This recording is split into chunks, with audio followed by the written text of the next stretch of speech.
Welcome to Cooper Still of Virginia. I'm Andrew Anderson. I'm the plant manager of the facility. Here we are a structural steel fabricator of building components. We bring in the material, we cut it, we fit it up, we weld it, we paint it, and deliver it. We are the skeleton of the building.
I'd like for us to have a moment of silence and stand and say the Pledge of Allegiance, please.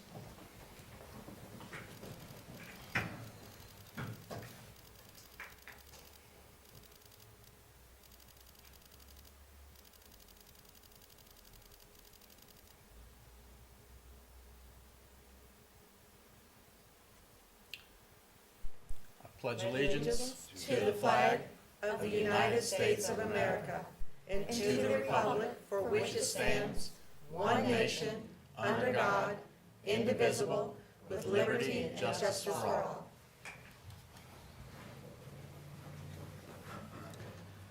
Thank everybody for bearing with us. We're running just a little bit late.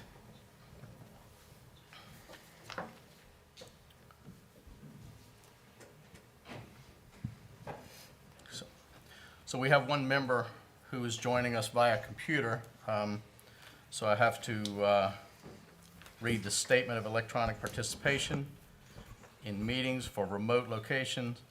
According to the Amherst County School Board Policy BDD, a school board member may participate from a remote location due to medical condition or personal matter that prevents the member's physical attendance with the approval by the majority vote of the members present at the primary meeting location. In order to offer this opportunity to the remote board member, a quorum of the board must be physically present at the primary location, and arrangements have been made for the voice of the remote participant to be heard by all. Do we have a quorum of the board at this time? Yes, we do. Mr. Greiser, are you able to hear us at this time? Please respond verbally so that we can confirm. He's good? Yes. Okay. Seeing that we have both the criteria stipulated by policy BDD at this time, I ask for a motion from the board that Mr. Greiser be allowed to participate in the meeting remotely with all the discussion and voting afforded to him. So moved. Thank you, Ms. Justice. Do I have a second? Second. Ms. Ligon, thank you. All in favor? Aye. Aye. So moved. Thank you. Let's see. Is it? Agenda. Okay. So we're going to move on to approval of the agenda. Do I have a motion to approve the agenda? I'd like to make a motion to approve the agenda. Thank you, Ms. Berg. I have a second? Second. Thank you, Mr. Rossi. All in favor? Aye. Thank you. So moving on to 2.0. Okay.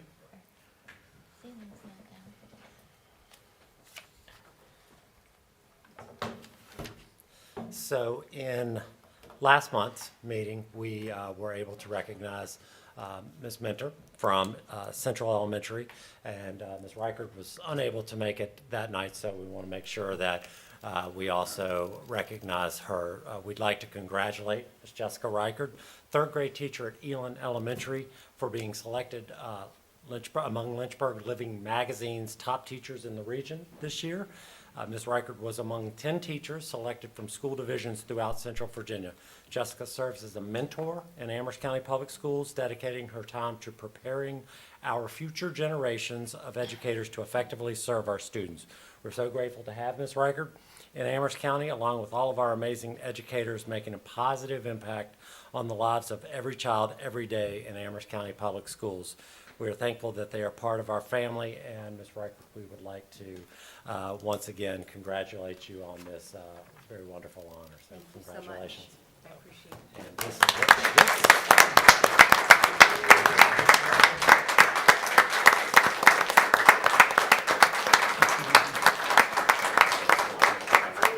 Thank you so much. Wonderful.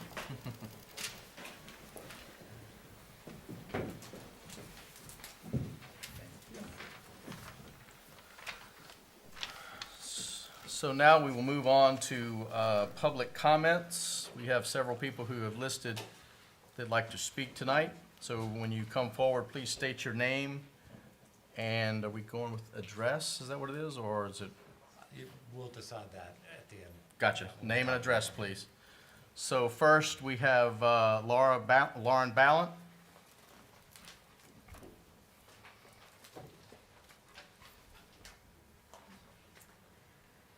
My name is Lauren Ballant, and I live in Forest, Virginia. Good evening, members of the board. My name is Lauren Ballant, and I am an art educator at Elon Elementary and Temperance Elementary. I am also our Southwest Regional President of Virginia Art Education Association and a member of Alpha Delta Kappa. I would like to wish you a happy Youth Art Month, Music in Our School Month, and Theater in Our Schools Month. I know that many of our Amherst art educators share my belief that the arts provide a limitless benefit to all of our students. Research from the Americans for the Arts and Arts Education Partnership has also shown impressive benefits of arts education on entire school culture, especially student motivation, attitudes, and attendance. Numerous reports discuss the ways that increased access and involvement in arts education encourage students to stay in school, succeed in life, and in work. The arts strengthen critical thinking skills, encourage student engagement with school in general, and fosters creativity. Research also shows that the arts enhance writing quality and early reading skills, contribute to post-secondary success, and improve test scores. By investing in an arts education from kindergarten through high school, we can support student achievement and build a strong foundation for lifelong success. I urge our county to continue funding, supporting, and providing arts opportunities for our students of all ages. I have some pens and brochures on the benefits of arts education that I wanted to share with you. Our local Youth Art Month art show is currently on display across the street at Second Stage. I invite you to go view it before the end of the month. I believe that all of our schools are represented with, I think we are able to have up to 6 students per school. Also this evening, I sent out an invitation to our region's Youth Art Month virtual art show via email. All of our elementary schools, thank you so much, have participated in this art show. Thank you for giving our students the opportunity to learn, to grow, and to become more empathetic, more understanding, and compassionate through an arts education. Thank you, Ms. Ballant. Next, we have Mandy Mays. Please stand.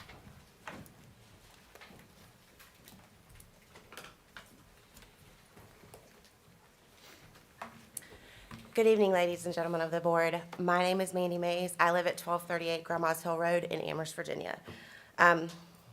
First of all, I'd like to say for giving me the opportunity to speak to you this evening. I am the K-2 autism teacher at Central Elementary School, and I wanted to come to you tonight to raise awareness about the individuals that are serving in our adaptive programs. But before I express what I feel we should all agree is detrimental, I would like to explain a normal day in which we teach. We serve children in my classroom with varying needs. These can include functional academics, social skills, communication, and toileting assistance.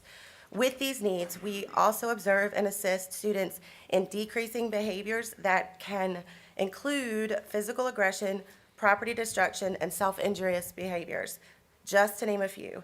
Having said that, individuals that work with students within our same population with the same deficits and/or challenges outside of a public school system are paid on average $36,000 a year. This is based on other companies within Virginia servicing those students with autism and other developmental delays. Currently in Amherst County, the starting salary for paraprofessionals working anywhere within the school system is $12.80 per hour, which roughly comes out to be $17,900 per year. This is less than half of the average of what others are making working with our population in Virginia, and I feel that we can all agree that this is not acceptable. While compensation must be addressed, I would also like to add that when individuals are hired for my program, they're often lacking an existing skill set or training related to the needs of the students in my program. While some training is provided and our staff work incredibly hard, the needs of our students are so significant that at times we're unable to meet their needs. When we are unable to meet these needs, they are often referred to private day schools outside of our district. And based on my research, these schools can cost as much as $50,000 to $70,000 per year for one student. How beneficial would it be to invest that money in providing more training opportunities to our employees so they may learn the skills to help and continue to keep our children within our school system? We state that our mission statement is every child, every day. But without adequate compensation and more training for our employees, it will continue to be harder to fulfill that mission. Please consider looking into our adaptive programs, and I would be happy to sit down with you anytime to discuss this further. Thank you so much for your time. Thank you. Thank you, Ms. Mays. Next, we have Dawn Poole.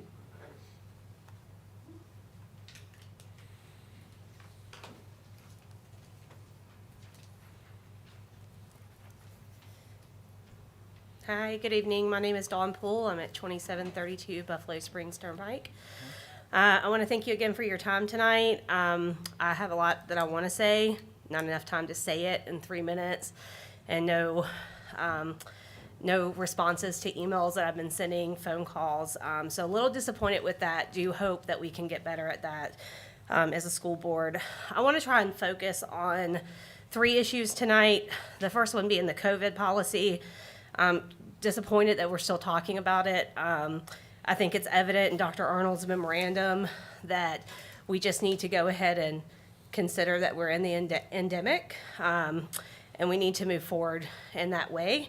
In regards to the recommendations or the proposals, I'm fine with the middle road. I prefer that we just stop contact tracing and quarantining, like some of the other schools around our area have done. But as compromise, I see no issue with the middle road of continuing to do notifying of contact tracing with no quarantining unless the parent chooses to quarantine their own child.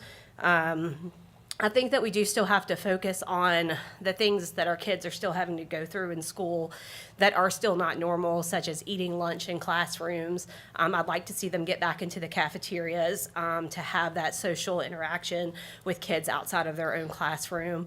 And I also don't really feel that social distancing is something that we need to continue to force down our kids' throats. If they want to hug each other, if they want to give each other high fives, they should be allowed to do so.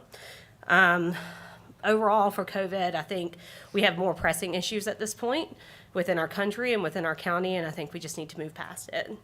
Moving on to the school budget, there's a lot that the school budget doesn't address, in my opinion. I didn't see anything where we are going to spend any funds to catch students up who have been affected. The K through 2 students that have been affected with, being behind because of the mask wearing and not being able to see their teachers and, the English and the reading and the things that are happening in those areas.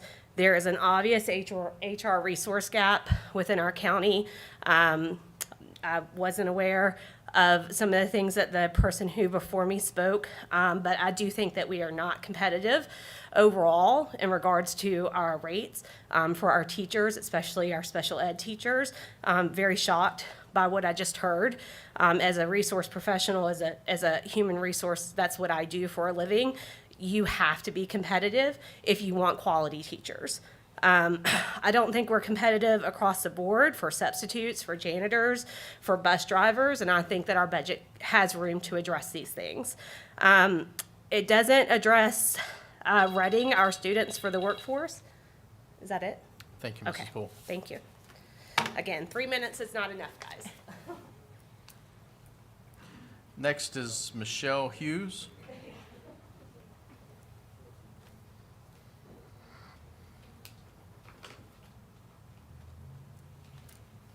Hello, I'm Michelle Hughes. I live at 220 Briarcliff Lane, Madison Heights, Virginia, 24572. First of all, I want to say, love seeing the faces.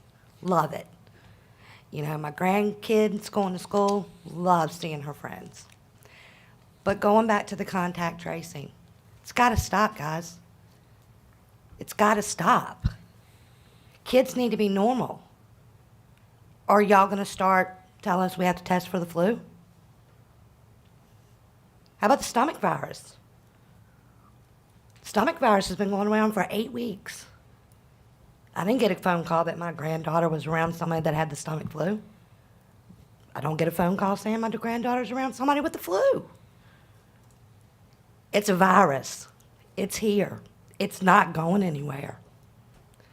I remember I have a daughter that's 30, a daughter that's 27, 24, and 22, excuse me. When they were in school, all I ever heard was, you need to get your kids there. Don't let them miss school. It's important. If they miss school, they're going to fall behind. 45 days is unacceptable of missing school. My 6-year-old granddaughter, 45 days. Now they're talking about, let's hold her back. No. That's y'all's problem. Fix it. Get the teachers in there to catch her up. It's not my problem that in 45 days the kid never had COVID, never tested positive for COVID. But now you want me to stick a swab up her nose? Not happening. Read the directions. Talk to your pediatricians. Swab's only supposed to go up somebody's nose every 36 hours. Our kids are damaged. And I'm not blaming it on you. You didn't bring COVID here. It's not your fault. But it's a virus. It's not going anywhere. We've got to live with it. And number 2, in the last 6 to 12 months, how many kids in this area has been in the hospital with COVID? Been admitted for COVID in this area? 0. How many children in this area in the last 6 months to a year has died from COVID in this area? 0. 1 child dying's too many. I agree. But we're not worried about the flu. Flu kills more kids than the COVID has. Our kids have been living for this for 3 years. It's time to stop. Thank you. Thank you, Ms. Hughes. Next is William Hughes.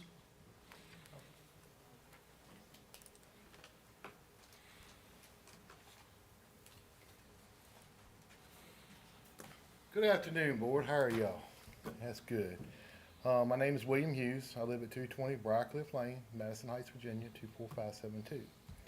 My wife stole most of my thunder, so just to let you guys know, my granddaughter has really upset me, and it really upset her. To miss 45 days from school, and not even have COVID. It breaks my heart because we're supposed to be teaching our kids. And at this moment, with them being segregated, also is something that doesn't need to be tolerated, period, with being vaccinated and unvaccinated. That's got to stop. I mean, tonight, stop. Right now, between vaccinated and unvaccinated in California, there's a lawsuit going on. It is the LA Charter School. And that's just going to show you that people are starting to stand up and they're tired of this mess. So I'm asking you all as a board, because you all are supposed to be looking out the best interest of the parents and their children, please, let's look at this tonight and let's do something about it. That's what you guys are here for, to represent the parents and the children.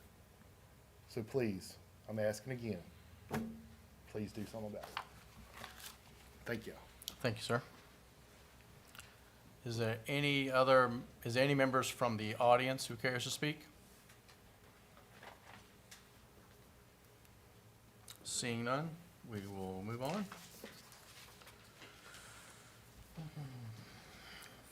4.0 action items. Yes, sir. So at our meeting last Thursday, or 2 Thursdays ago, you were presented with a proposed operational budget. Last Thursday, we spent the day here discussing in detail that budget. One thing I want to remind you of is that we are still going to be waiting quite a bit of time for the General Assembly to come to some compromise over the Senate and the House versions of their budget. So I even heard that they were going to leave session and then come back. So it might not be until April where we're going to get a completed budget from the state. But that being said, we still can adopt a budget. We actually are going to need to adopt a budget because we have to give it to the Board of Supervisors so they can do their work on the entire county's budget. If and when there is a budget produced by the state that requires us to amend our budget, then we can do that as well. But so I wanted you guys to have that information. One of the things that was asked in our retreat was about fuel prices. Mr. Rossi asked about fuel prices. Ms. Lukanich and I worked on this, and I'd like to show you a document. This document, so it's not up there. You'll recognize this as our facilities maintenance plan. Yeah, I know. I see it. Okay. Yeah, I see it. That's not Dale.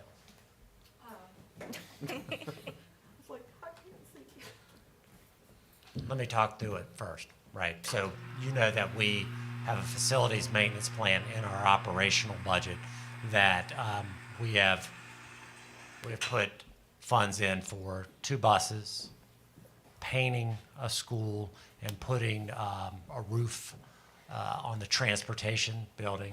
You can see that in the line 2022-23.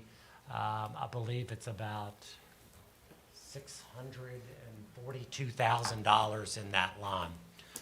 What we would like to do is because this is already in our budget that was proposed, what we would like to do is to put those items, push those items as far back into next year as possible to account for what might happen with our fuel for over the course of next year. So what I'm saying is that if fuel remains as high as it is, and it stays consistently as high as it is, that we're obviously going to be required to have a lot more than we currently have budgeted, which is about $540,000. If we were to push those items off and move that money into our fuel lines, we would have over $1 million in our fuel line. So in essence, we would be doubling our fuel line to take care of any, extended pay or increases in fuel cost. And so we feel like that would be, we don't have to change the budget. We would just be deferring those items. We can push them into the following year. We can also move them into the CIP as well and deal with them in our CIP budget. And so we feel like we have a budget, if we can do this, that can cover the fuel lines for next year. Does that make sense? We're Yeah. not saying we want to not do buses and not paint schools, but what we will know is that sometime January, February, moving into that to the end of the year, we will know whether or not gas prices have come down or they're going to stay up. And so if they start to come down, then we can start to purchase those things and start to contract with folks to come in and paint the schools that we need, and so we can stay on schedule. That's what we want to do, but this I believe will create a cushion for us that would deal with the increased fuel prices right now. Thank you. Dr. Arnold, what would, I guess what would be the worst case scenario if we had to push things out till next year? Is there anything there that is absolutely crucial? I mean, Well, we talked to Dr. Wells earlier today as well about the buses. Our fleet is still in a place where the buses that we have can do the job. Okay. We put the buses in there every year because we want to stay on schedule. We don't want to ever have that year where we have to buy 6 to 8 buses. We don't want to do that. That's why we continue to do 2, 3 every year. The painting, that's aesthetic. That's not a need. Certainly, we want to see that. And Mr. Rokes, I think, has said that they can make do another several months on. Is that true? Yes. Okay. Yes. So those are the items. We feel like they're not crucial, and especially when you're weighing that against getting students to school every day. Okay. That becomes our biggest and most important thing to do. Okay, thank you. Any other discussion from the board? On the budget or on this item? Either. Any of it? Go ahead. Thank you, Mr. Chairman. Whatever. Dr. Arnold, in looking at helping our kids with resources to help catch up, has there been any discussion about tutoring maybe in the evenings, not from our teachers per se, but maybe from community volunteers doing for reading circles, math drills, just assistance in that? Is that something that can be considered So, or has been Dr. discussed? Norman, would you like to speak to remediation programs and Yes, those I'll kinds be of more than happy to. So each year, our schools are provided financial support in regards to before school, after school, or during the day remediation programs. So they get an allotment of funds in regards to that. We have all of our schools currently right now we've set aside funding for that. They've submitted their plans for remediation or interventions, supports for students. Along with that, this year, we also provided some additional, when the school saw some specific drops or needs, or a child was in a virtual program last year, it was coming back this year and was significantly below.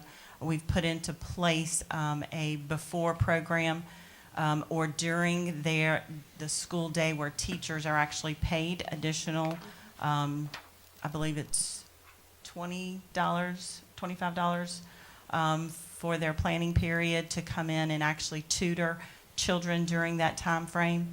At one-on-one, small group, so it's a combination. We have probably about 6 or 7 different programs going on right now in all of our schools that deal with that.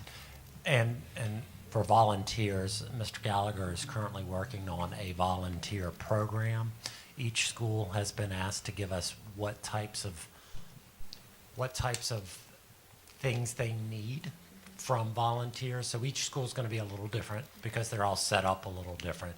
And so once we already have those lists, and then Mr. Gallagher is working on how to get out the word that we need folks to come help, and then to train those folks, because we just don't want to send people into buildings without any sort of training. So it would follow very similar to the student or the substitute teacher training as well. Is that Correct. Yeah, that is correct. We've had a limited number of folks already sign up.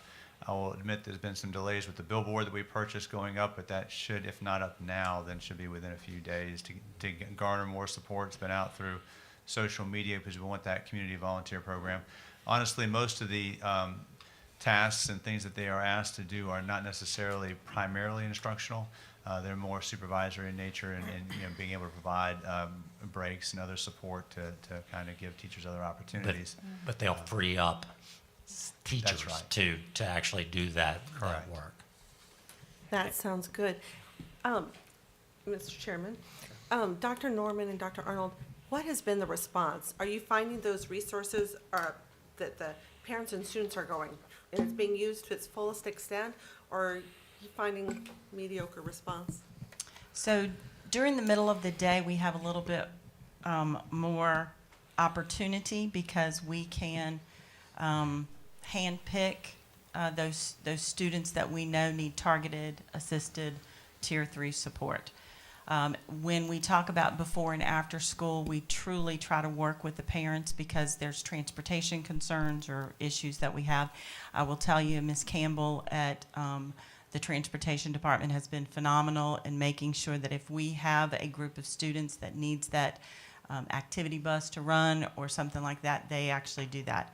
We have a program that we just implemented at the high school with our athletes, or anybody who wants to stay after, to actually make sure that they're catching up or that they're not getting behind because they want to stay engaged in either their drama performances or band or any athletic events like that. So I will say that the students know that it's there, the teachers know that they try to get kids in, and we're doing everything we can to help parents meet the needs of their kids.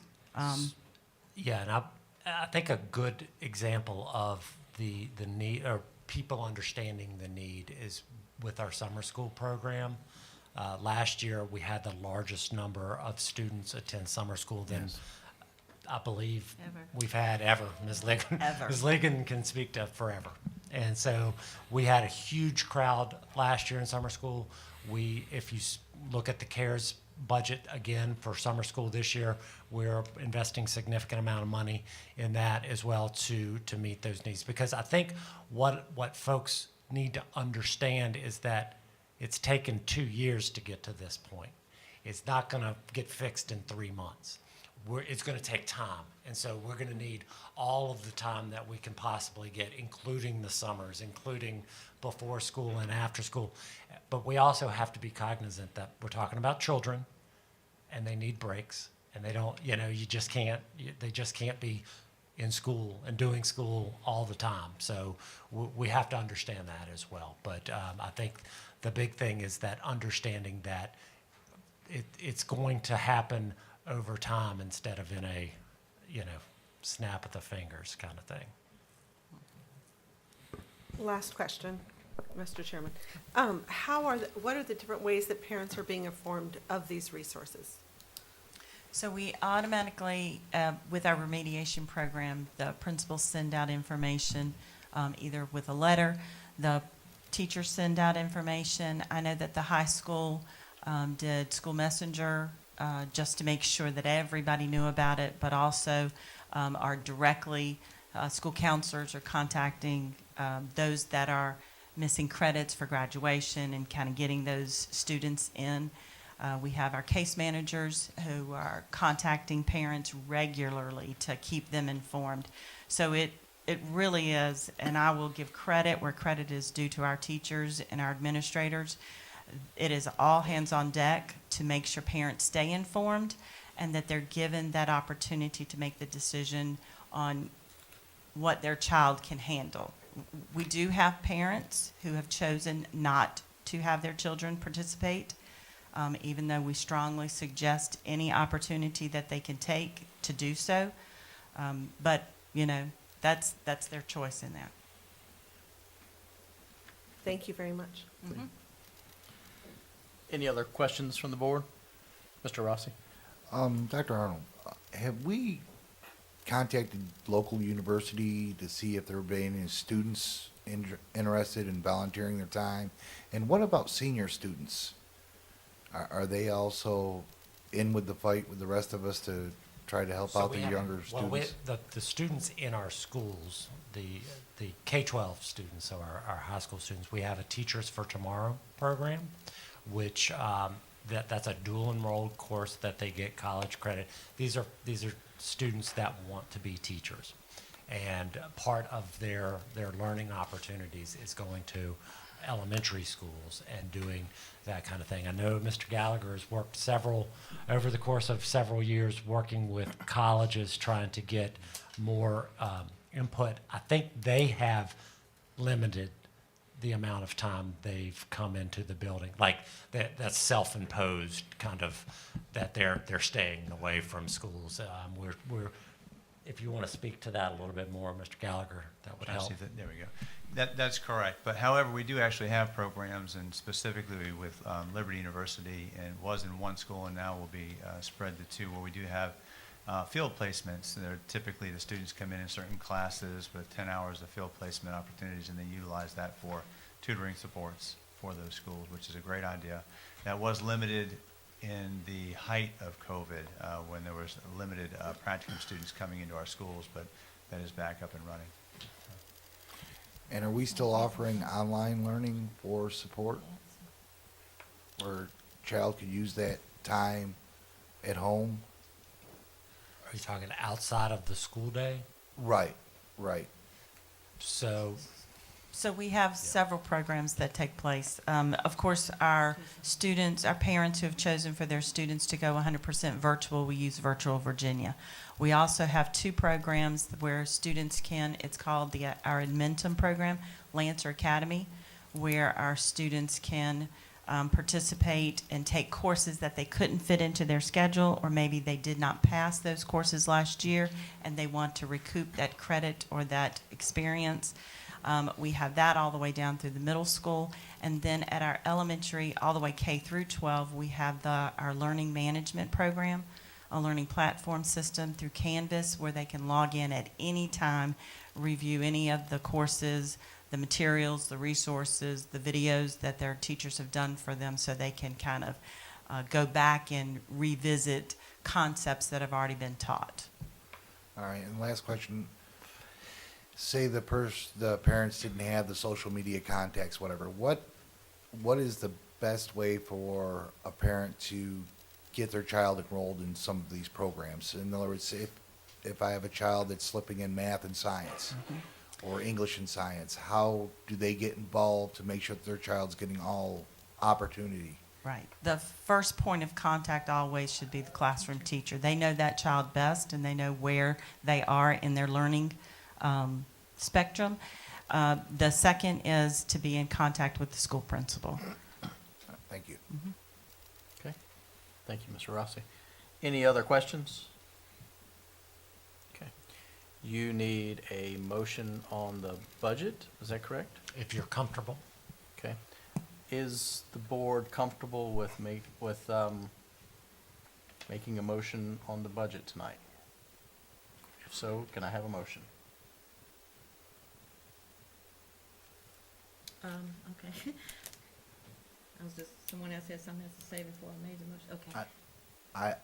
I'm concerned with one board member not here and one remotely, if that's something that we have to do tonight, or can we postpone until the next meeting? I don't know what the timeline is for. So we can have a special meeting next week, on next Thursday, the 17th, because I have to present it to the Board of Supervisors on the 22nd, which is a Tuesday after that. And We we're have- Mr. Greiser, can you hear us? I can, and I'm fine after the workshop, with a motion to approve it. And I did talk to Ms. Thompson today as well, and she did not have any further questions about it Okay. from that standpoint. You okay with that? Yes, I am. Then, and I agree that we had a wonderful workshop, and I think we've had, question and answer session about the, proposed budget. So at this time, Mr. Chair, I make a motion that we accept the proposed FY 2022-23 budget as presented by the superintendent. Thank you, Ms. Ligon. Do I have a second? Second. Thank you, Mr. Rossi. All in favor? Aye. Aye. Opposed? Okay. Okay. Mr. Arnold? Dr. Arnold? Yes. So- Let's see, Dr. Norman, are you going to take this one for me? The Chantel agreement? So we currently use Chantel as our provider for our internet access services and supports. We have had that company with Amherst County Public Schools for, I believe we're going on 6 years now. That contract was. Our contract is up for renegotiations. We provided that information to you, I believe, before the board retreat at your last board meeting for you to review. This is the contract that is actually it's a better contract than we currently have right now. They have given us a lot of additional items because of we're in the middle of a pandemic, and things that we normally would have had to pay for, they've put into place and are in servicing. We have had a phenomenal time with them in them providing us service, customer service and support. I've been very, very pleased with Chantel. I know that if you talk to Mr. Goldman, who oversees our technology department, he would say the same thing, and I'm sure Dr. Wells would make that same statement. But I'll answer any questions that you may have in regards to it. This is something that I need a vote on in regards to this particular contract so that Dr. Arnold can sign it and we can move forward with our next. So we won't have lapse in service. And it do need to know it has been vetted, Yes. as all of our contracts are vetted by legal counsel, so it is an appropriate contract. Any questions or discussions from the board? Mr. Chairman? Yes, ma'am. I just wanted to clarify, this is for the types of services that we've had. It's for our schools, and we're not talking about people being concerned about going out into the country to different homes. Absolutely, yes, Thank you ma'am. for clarifying. Yeah, this is to our schools. Okay, great, Fiber thank you. to our schools. And more benefits, yay. Any other? Okay. Can I get a motion to approve? Motion to approve. Thank you, Mr. Rossi. And I got a second? Second. Thank you, Ms. Berg. All in favor? Aye. Aye. All opposed? Okay, just making sure. Thank you. You're welcome. Moving on now to action items, the consent agenda. Dr. Arnold? Yes, as these are action, consent agenda items, 5.01, 5.02, and 5.03 need to be approved as presented. It's the normal superintendent's personnel, the minutes, and the approval of the special education annual plan. Those are the assurances. Those are telling the state that we will in fact follow the special education rules and regulations. These are all things that happen every single year. Do you need a motion You for need a all motion three? to approve the consent agenda. All three at the same Yeah. time? Mhm. Okay. Mr. Chairman, Yes, ma'am. could I make a request that we actually turn it on? Thank you. Didn't know if it was just warming Yeah. up. And we don't have anything to present with this specifically. Okay. For the consent agenda, there's not, that's all on your board docs. I move for approval, Mr. Chairman, consent agenda. Thank you, Ms. Ligon. Do I have a second? Second. Thank you, Mr. Greiser. All discussion? Discussion? Move to discussion, thank Okay. you. Mr. Chairman, Yes. In the approval of the Special Education Annual Plan Part B flow-through application, there were a couple items on it that were, that I needed more information on. One of them was a surrogate parent and what the roles were defined with that. And then the other had to do with the direction towards homeschool, private school, or other parent-placed programs. Question would be, can we table this one for next month when Ms. Thompson is here to discuss it, as well as Mr. Greiser? Or can we just approve the other two items and then discuss this one further? Dr. Arnold, can we? Can I ask Mr. Neighbors what his timeline is on Yeah. this? So the application is due at the end of April, so we do have a little bit of time to be able to do that, but I'd also be happy to answer questions tonight if there are some from the board. Okay. Mr. Chairman, I'll ask questions. Thank you very Please, much. yeah. So, Mr. Neighbors, Mhm. is it Mr. or Doctor? It's Mr. Okay, thank Yep. you, Mr. Neighbors. When I was looking at the sixth bullet point, it says surrogate parents will be appointed when appropriate to act as advocates to serve the educational interests of children ages 2 to 21 inclusive who are suspected of being or are determined to be disabled. Surrogate parents has a lot of associations with it that don't necessarily go with education. Is it possible to change this to educational advocate? So that's actually a regulatory term Okay. under the federal law, and that only relates to students that are in a non-typical environment in regards to who has custodial or the custodial relationship with them. So we have some students, for example, that are placed in our division in foster care. So technically in that situation, the DSS agency that placed them has guardianship of that student. Even though it is typically the foster parent that becomes the surrogate parent for that student, we have to, under regulation, identify who we have identified as the consent authority for that particular student. So they become the surrogate parent, and that's an official process that we follow. It's a very unusual process. We don't have that very often, but in those situations, we're required to do so.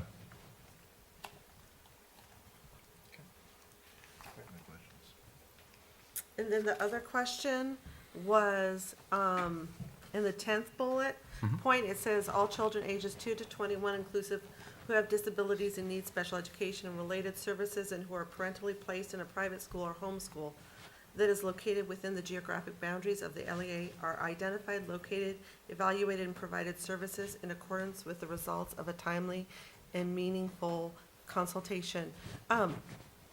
Is this a situation where are they trying to say that children that are in those environments, should their parents choose to, can have them tested and acquire services? Yes, Okay. that avenue is available to them. Yes, ma'am. Okay. Is it possible for us to change the wording there to be services are made available to? So that particular bullet is Yes. just speaking about the child find responsibility. So ultimately what that means is that we're in communication with any of our private schools, if there's a homeschool consortium, making them aware that there's a process they can follow if they suspect that a student has a disability. There's actually another facet called proportionate set-aside that deals with the actual services provided to those students, but this is just the child find component of that. So if I'm understanding you correctly, this is assuring that contact will be made to those different organizations and informing them of services that are available. Yes, ma'am, that's correct.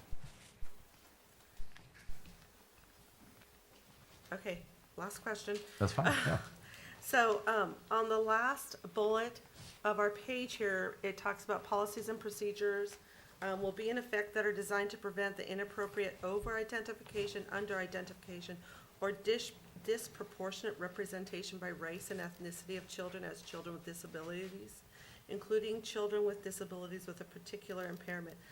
My only concern with this is the disproportionate word, because to me it implies that there's going to be an equal number, but sometimes that's not the case. And so I would hate to see someone lose out on a service because it's deemed that too many in that group have already received services. Right.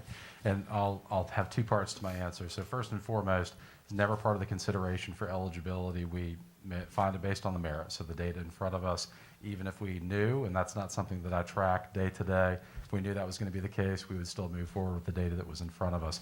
This really talks about proportionate to our community data. So looking at the different race and ethnicity codes that we have with our students, our population as a whole, that's the data they're looking at to ensure that we're not disproportionately representing one particular group of students in one particular disability category. Another question, sir? Please. How do we deem that it's disproportionate? If in a particular area, aside from race, we'll just talk about socioeconomic or maybe family structure. We're seeing maybe this group is like 10% of our population, but 30% of our children receiving services in this area are from that group. Is that considered disproportionate? So it depends. There's a couple of different factors that go into it, and a lot of those calculations come from the BDOE. If they do find to be something disproportionate, they talk to us first. So if there's an explanation for that, and sometimes there are just factors that are involved in those decisions that might lead to that being the case. Ultimately, if there is any fault or we have practices that for some reason lead to that, we would need to correct it. But it's more about ensuring that our practices themselves aren't leading to that disproportionality, or we don't have any policies or procedures or even those kind of things that are leading to that disproportionality. Yeah. Thank you. Absolutely. Any other questions from the board? So we have a motion and a second. I'll ask for a vote. So all in favor? Aye. Aye. All opposed? So carried. All right. Thank you. Next we have Dr. Wells and solar. All right. Mr. Chair or Vice Chair, whichever one you want to be called tonight, and ladies and gentlemen of the board.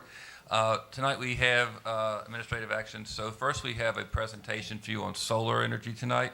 We have Mr. Dave Ciccarelli. He's the president of Kratos Renewable Energy Services and Technologies.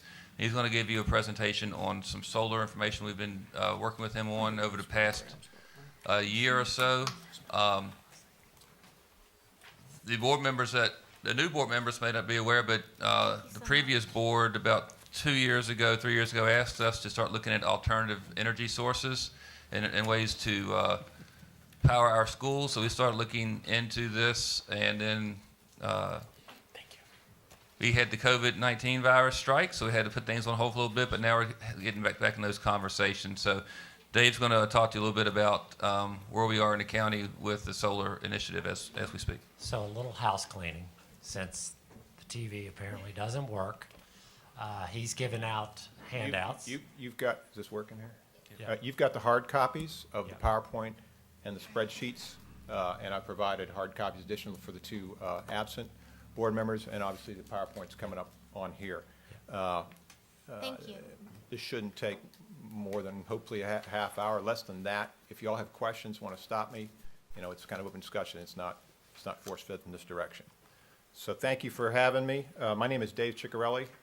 I'm the president of Kratos Renewable Energy Services and Technologies. A little background on myself. I'm an 81 graduate of the U.S. Naval Academy. Got a background in engineering. Two kids went to Navy. Oh, beat Army. Spent 5 years in the Marine Corps, and I've worked for a variety of companies, big accounting firms. I ran my own business for 20 years in community association management. Have always had an interest in this, and through a series of events with classmates from the academy that I won't get into, I got into this business. My job as Kratos, we are the advanced party arms, eyes, ears for what are called EPCs, engineering, procurement, and construction companies in the solar industry. Those are the people that actually design and build the systems. We have agreements with a company in Mechanicsburg, Pennsylvania, Solar Renewable Energy, which we'll be talking about tonight, another company in Atlanta, and a nationwide company. And we look for roofs, green fields, places to put solar. We understand what it takes. Once we have a client that is interested, we bring in the engineers. As Dr. Arnold said, we've had a number of discussions over the past year with Dr. Wells, Dr. Arnold, with Gary, explaining this process, what it works, kind of educating them on this. So I'm going to give you Solar 101, and then we'll go into the spreadsheet, and I'll briefly cover how this thing will essentially be able to be brought to bear and actually put money in your pocket. It's a net positive cash flow to the administration. Solar renewable energy, my teammate has completed over 100 solar projects to date, and their specialty is public entities, nonprofits, school systems, county, state administration, things like that, and also prisons, water treatment facilities. You'd be surprised how much power some of these facilities take. I'm pushing the middle thing here. The next button. There we go. 1 hour of sunlight hitting the earth in 1 hour generates more energy than the entire world of all power sources uses in a year. I always thought that was kind of interesting. It's a whole lot of stuff.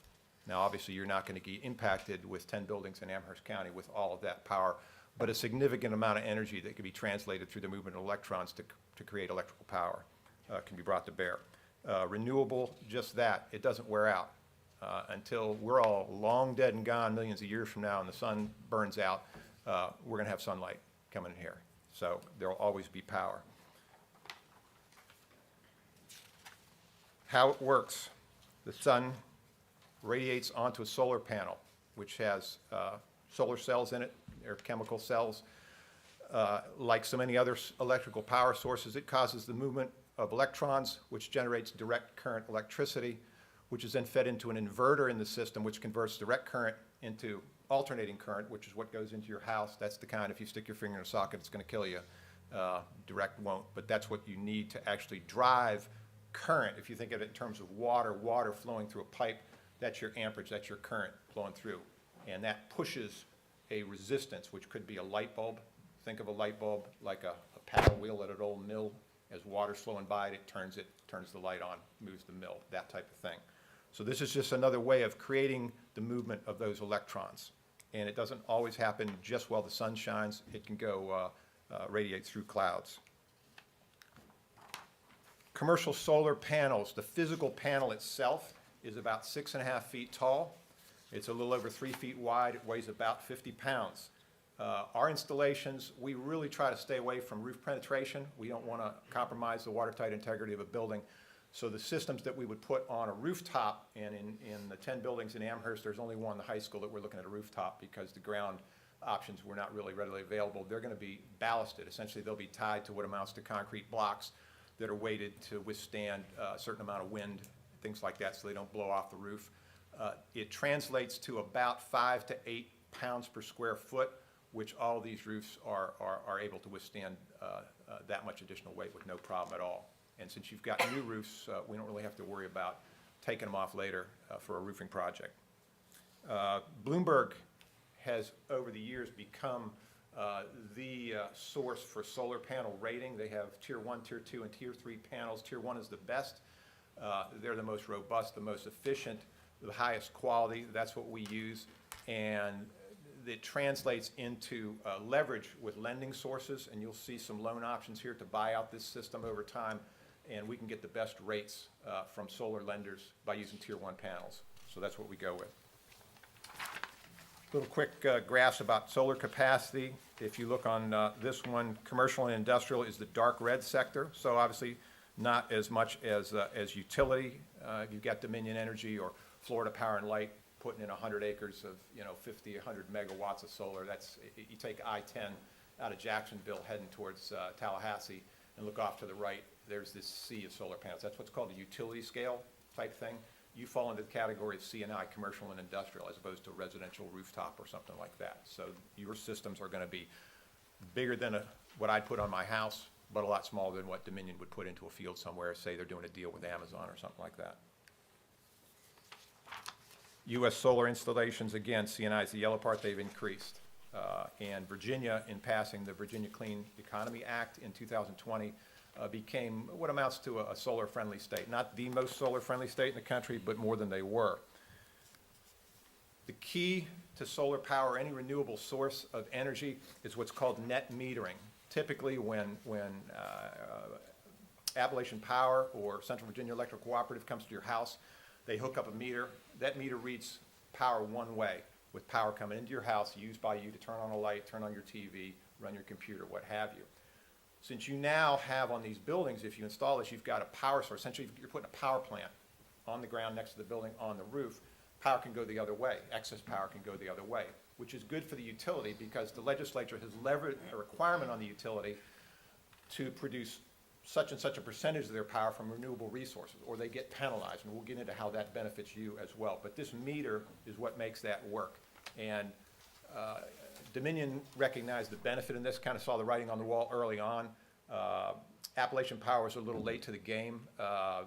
James Irvin, the town manager for Rocky Mount, who was the chair of the Virginia Counties, Association of Counties and Municipalities, he was the chair of the APCO, Appalachian Power Steering Committee.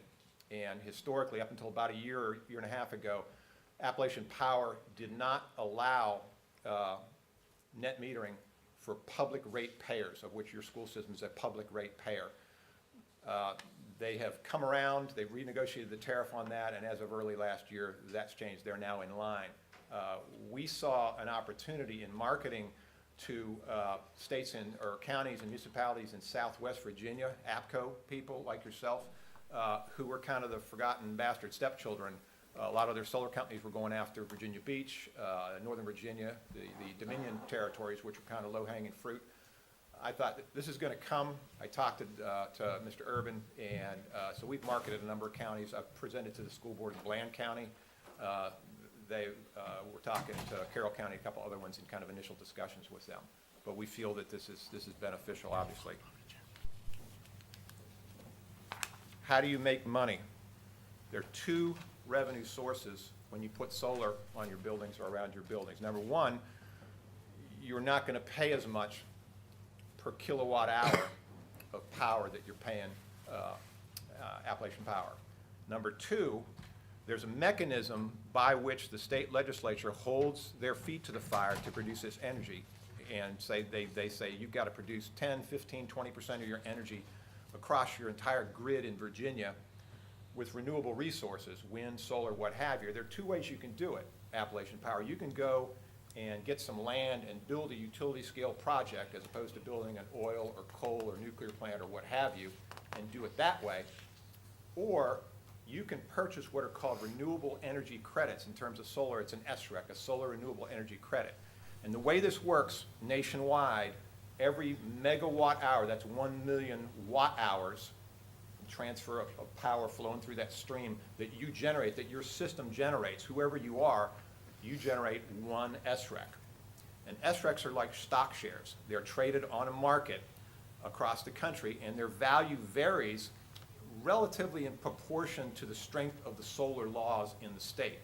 Virginia is not the strongest state, but it's strong in a lot of other states. Strongest state, right, well, not really a state, the District of Columbia. SRECs are trading for about $423 per REC right now. Massachusetts, New Jersey, $200 to $300. Virginia right now is still developing their SREC policy. If I'd given this pitch a year ago, I would say we use the wholesale rate from the Pennsylvania, New Jersey, Maryland utility wholesale belt kind of trunk lines that a lot of these companies get power that essentially there are big power line systems that run from New Jersey down into Virginia. And that rate, which you'll see on the spreadsheet we'll get to, is $11, which is an extremely conservative estimate for how much you would get for each megawatt hour that you would, quote unquote, sell back to Appalachian Power. Right now, we have a high level of confidence that through the course of the 40-year project that we're going to present, that number is closer to 18. And that dramatically, that actually changes from what you'll see on the spreadsheet. It puts another 1.2, 1.3 million in your pocket over 40 years. So not an insignificant way to make money. So again, savings in power, you're going to be paying less per kilowatt hour, and you can sell SRECs that you generate, that your systems generate, because you own the system. You can sell it back. Two types of systems here. Power purchase agreement, where you in general don't own the system, but you can buy it, and then a power service agreement. As you look here, the utility is in orange. You are the host, you're in yellow, and we are kind of everything else. The entity that would install the system that you would contract with is not Solar Renewable Energy. It would be a special purpose entity, probably an LLC, that we collectively would set up just for the purpose of this project. And we do that for tax reasons to get you the most tax benefit possible. So you can look on here, you're receiving power from the on-site photovoltaic system, and you're selling stuff back to the utility indirectly through the market. And obviously, as the sun shines and even with some cloud cover, you're not buying power from Appalachian. You're essentially buying power from yourself for free. Once you own the system, if you get to that point, it's free power. Anytime the thing comes, you don't pay anything. IRS regulations say that you have the option after year 6 with a power service agreement, which we're going to discuss, to purchase the system, which has definite benefits. This is a nominal Appalachian Power bill. They're owned by American Electric Power out of, I think, Cleveland area.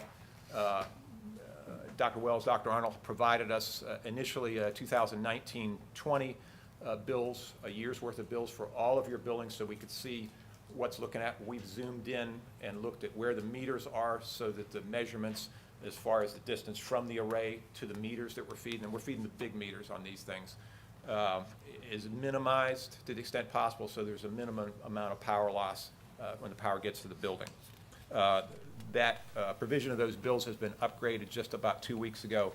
Dr. Arnold's got us the bills through 2021. So we've got very current post-COVID data when you've got children back in your building, so it's a more accurate reflection of the actual power usage, whereas the previous bills we had, there was a lot of downtime where the buildings were dark and cold. Helioscope is the industry standard software that helps design these systems. Essentially, think of Google Earth with a whole mess of engineering and sun-related calculations where we can zoom on a building, we can look at all the roof furniture, stuff that we can't build on. You've got air conditioning units up there, you've got pipes, you've got access points.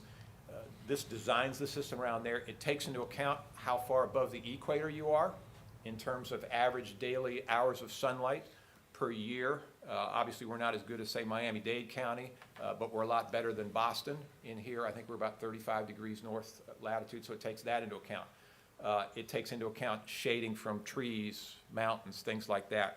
And it does some excruciatingly detailed calculations. You can look through here. I'm not going to explain all these terms the next 2 slides afterwards, but you've got iridescence, you've got, kind of angle of impact of the sun.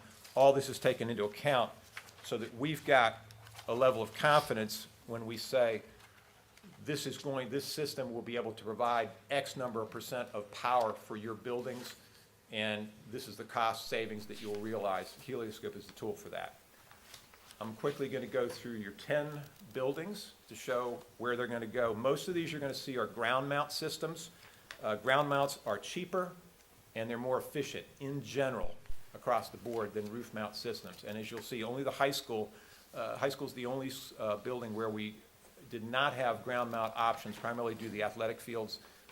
So we're going with a roof mount there. But still, overall, as you'll see in the spreadsheet, these arrays we estimate will cover 96+% of your power demands in these buildings. So essentially, it's going to replace almost all of your demand across the board from Appalachian Power. So the Amelon, it's up there northeast of the building. Amherst down to the south. And again, these arrays, ground mounted, they'll have chain link fences around them because there's electric whip back there. There's safety regulations that we have to adhere to so that people don't go back there and hurt themselves.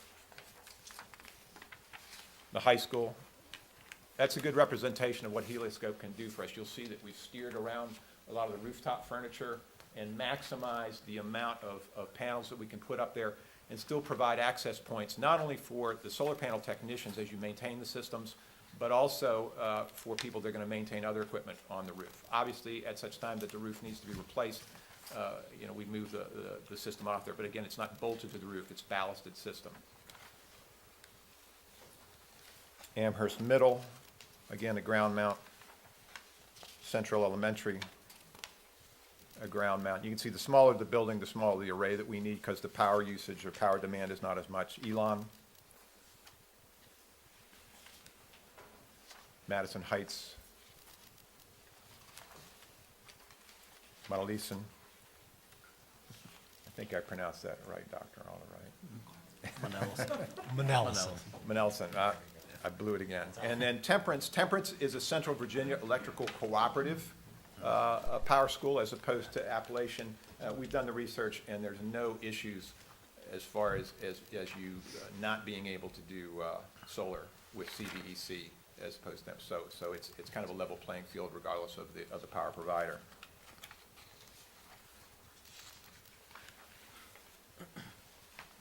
The cool stuff, if you choose to do this, each school will have a meter inside it that the kids can walk by on their way to and from class, and they can see how the sun is benefiting their school.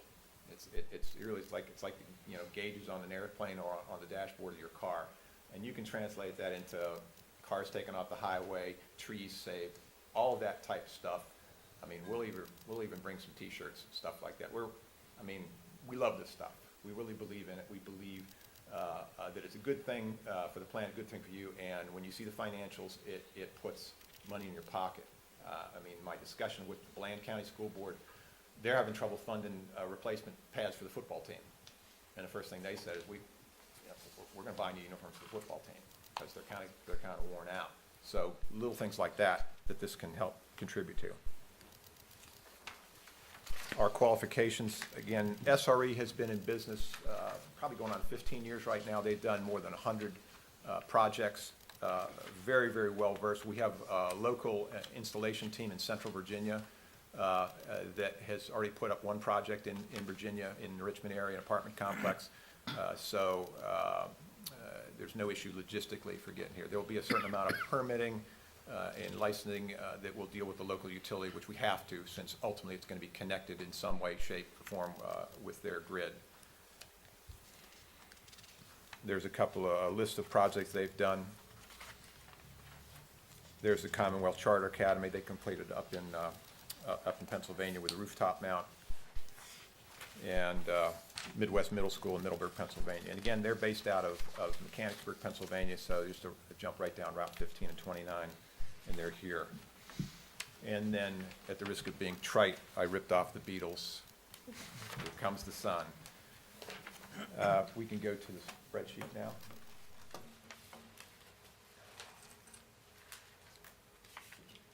What you're looking at here is the cash flow for a power service agreement.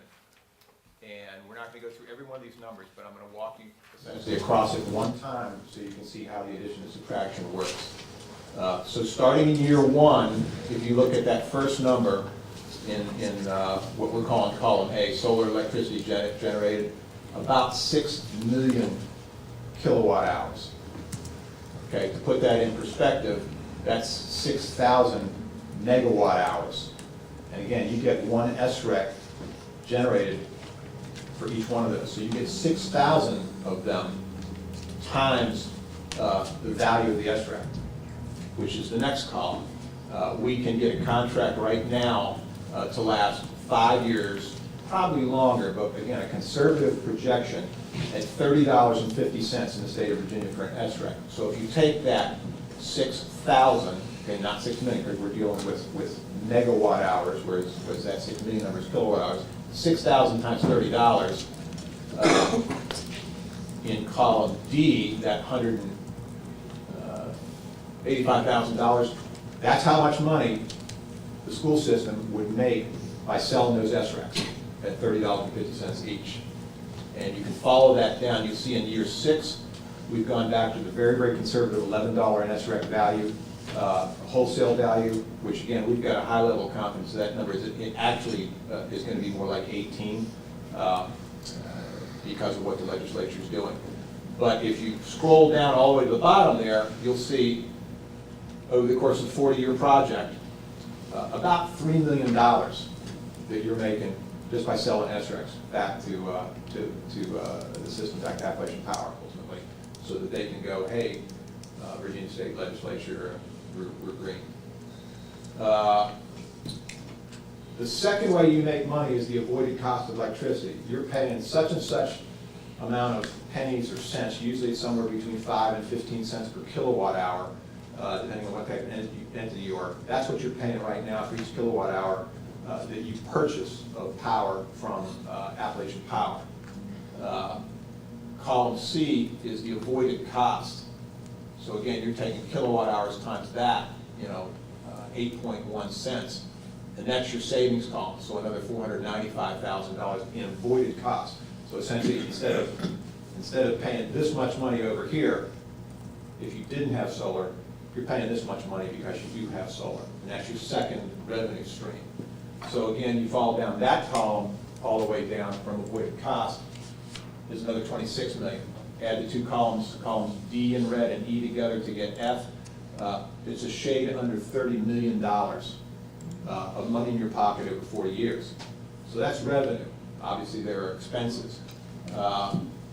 Again, we set up a special purpose entity which is in existence for at least the first 5 years. And this model shows that it assumes that you option to purchase the system in year 6, which is the earliest you can do that according to the IRS. So for the first 5 years, you're paying a contract service payment to the special purpose entity, which is essentially connected to solar renewable energy. And those payments to build and operate the system they're about $483 to $522,000. And can you widen that column just a hair so we get rid of those pound signs at the bottom? Column, this one right here, where we've got the pounds, it's widen out so they can see the total on that. Yeah, just grab it and yank it a little bit. Okay, so about $2.5 million that you would pay the special purpose entity. The assumption again is that you will exercise your option to purchase a system with a solar loan, which you'll see on the PSA loan schedule on the next page. And there's your principal payments, your interest payments, and your maintenance. Regardless of whether you buy the system or not, after the first 5 years, you're going to need to contract with somebody to maintain the system, to go time to time, check it, clean it, fix something that's broken, stuff like that.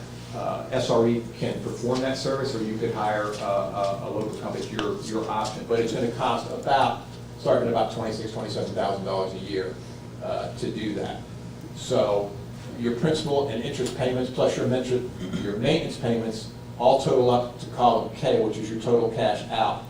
So again, looking at the total numbers at the bottom, over the course of 40 years, almost $30 million in, total cash out 13. Your savings is $16.227 million. That's money in your pocket over the course of 40 years based on this, what we're considering a conservative estimate. If you change that $11 number to 18, that 16.2 goes up by about $1.2 million per year. I did the calculation while I was back there. At 11, it's putting about $405,000 a year in your pocket. You change it to 18, that goes up to an average of $436,000 per year. And essentially, that's straight to your bottom line.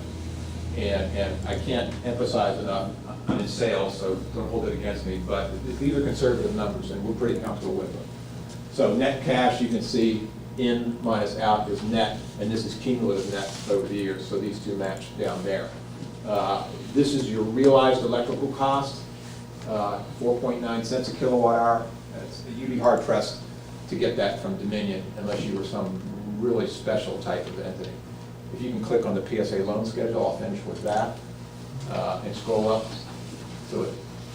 Again, this is the loan, which we would be looking at a 30-year loan for you at 3% interest, which we can still get because we're using Bloomberg Tier 1 panels. And there's your principal, your interest, total payment of $308. And you'll see that these numbers map back to the other one.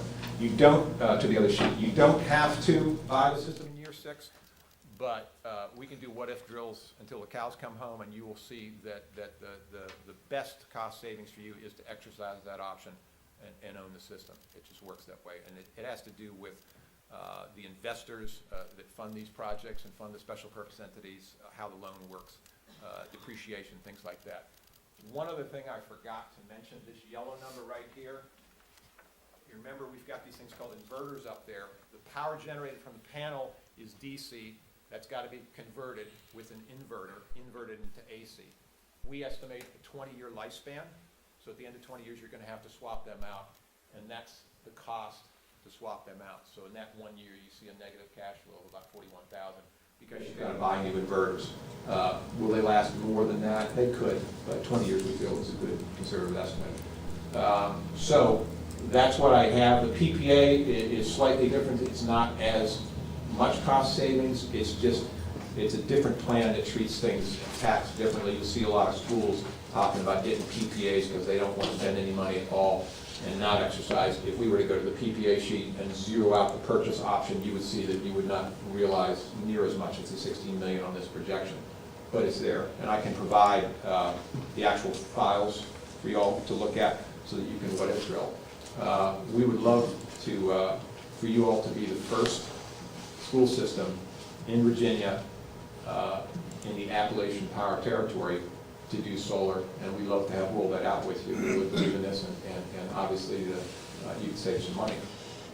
Can you share with them the difference between us owning and this, the next? If you don't own the system, in general, you don't own the SRECs. There are nuances in how that can change, but in general, if you don't own the system, you don't own the SREC. So you lose that revenue stream. With a PSA, even the first 5 years, while you literally don't own the system, because you haven't taken that loan to purchase it yet, for the IRS is concerned, and as far as the legislature is concerned, you effectively own the SRECs and you get that income. That's a key component of that. There's some other kind of behind-the-scenes tax and investment type things, and depreciation, accelerated depreciation. We can use a certain type of labor force where we're not paying, Rob, what was you guys have to pay a certain labor rate when you contract outside of that. I forget the terminology, forgive me, but we can get better labor rates for the people, the wrench turners actually. Are you talking about Davis Bacon? Say again? Davis Bacon? You're talking about that?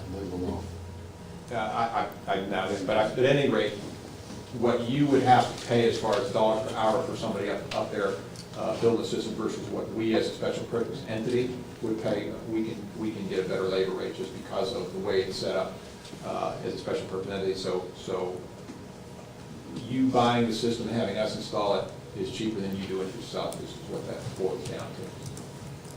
And at that, I'll open up to questions. So what time frame and how long would it take to do start to finish projects? If you were to pull the trigger right now, day zero, it would take probably 3 to 4 months to get through permitting. We'd send a team down, they'd do some exact measurements, and then there's a process we would have to go through with Appalachian Power, which in general, we've seen it as fast as 2 months and as long as 6 months, so we say 3 to 4 as an average. Then it's a matter of when you would want to build.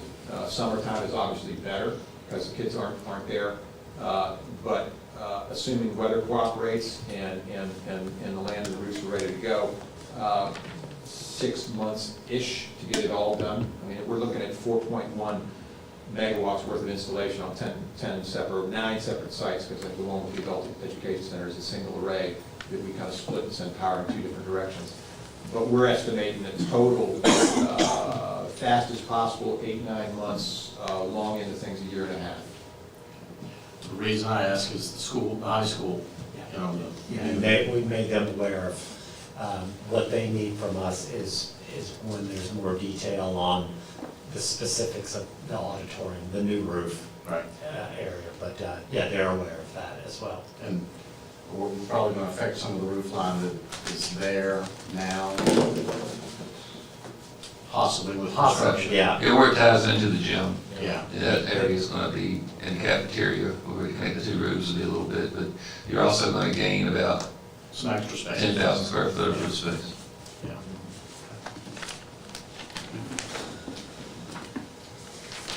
Any other questions on the board?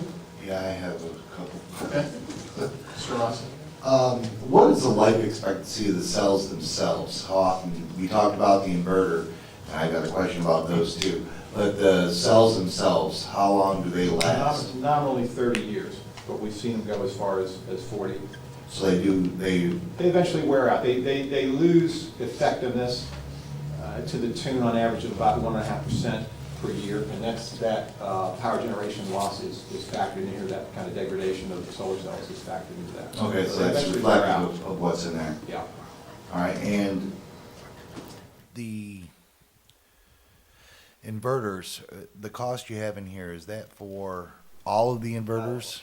Yeah, that number, that 461,000 assumes a wall-to-wall, all 10 buildings, installation of new, replacement of inverters. All right, and in some solar processes, they add batteries, battery backups. Is that something that would be in this system, or is it just go directly through an inverter in? We have not included battery backup in this.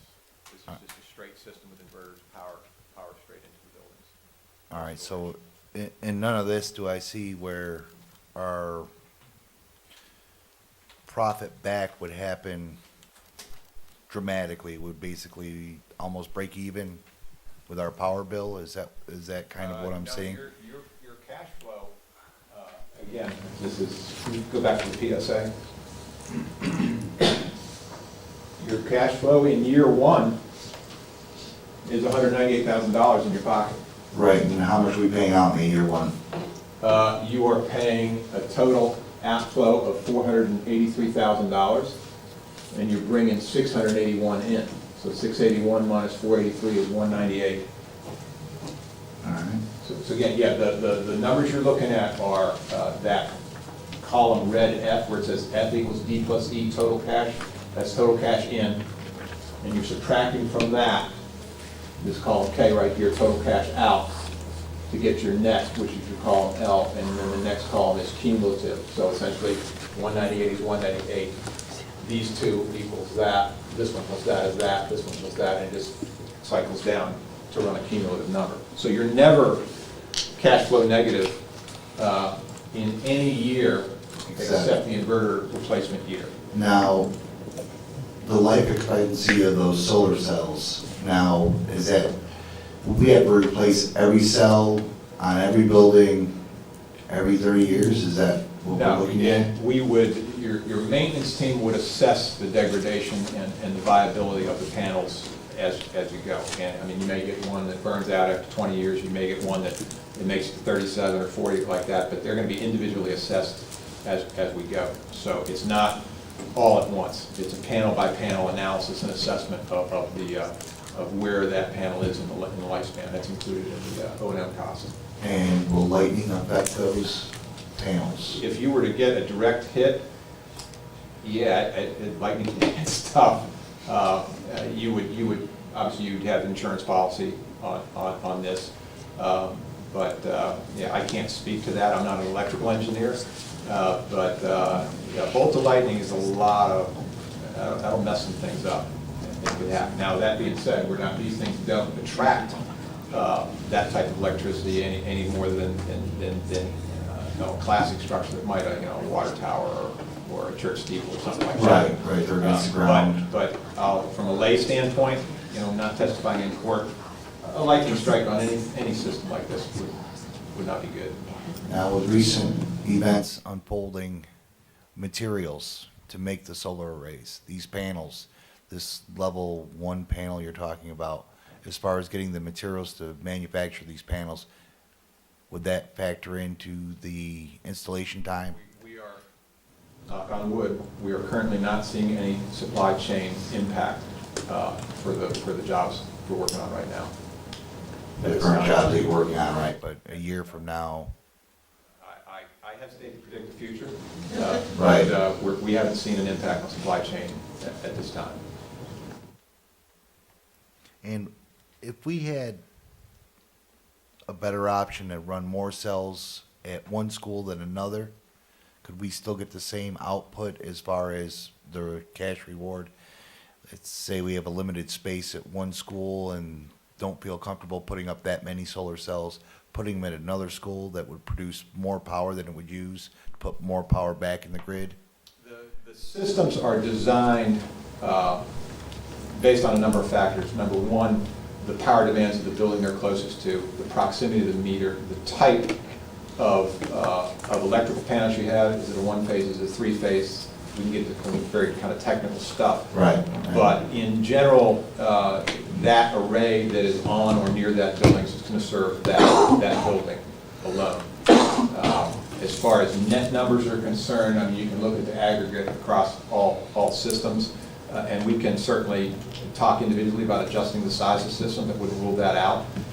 What we've proposed here is what we consider optimal based on the information that we got from Dr. Arnold's team as far as power demand, location of meters, that type of usage stuff. But yeah, we wouldn't rule that out. We could, I mean, we can play what if drills on this if that's what you would like to do.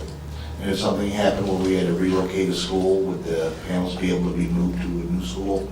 I would defer to my SRE engineers, but I don't see any reason why not. I mean, they are ultimately portable, and if you needed to re-roof the school, you could take them down while it's re-roofed, that type of thing. And is there a used market for these systems? I'd have to ask about that, I'm not sure. I'll get back to you on that.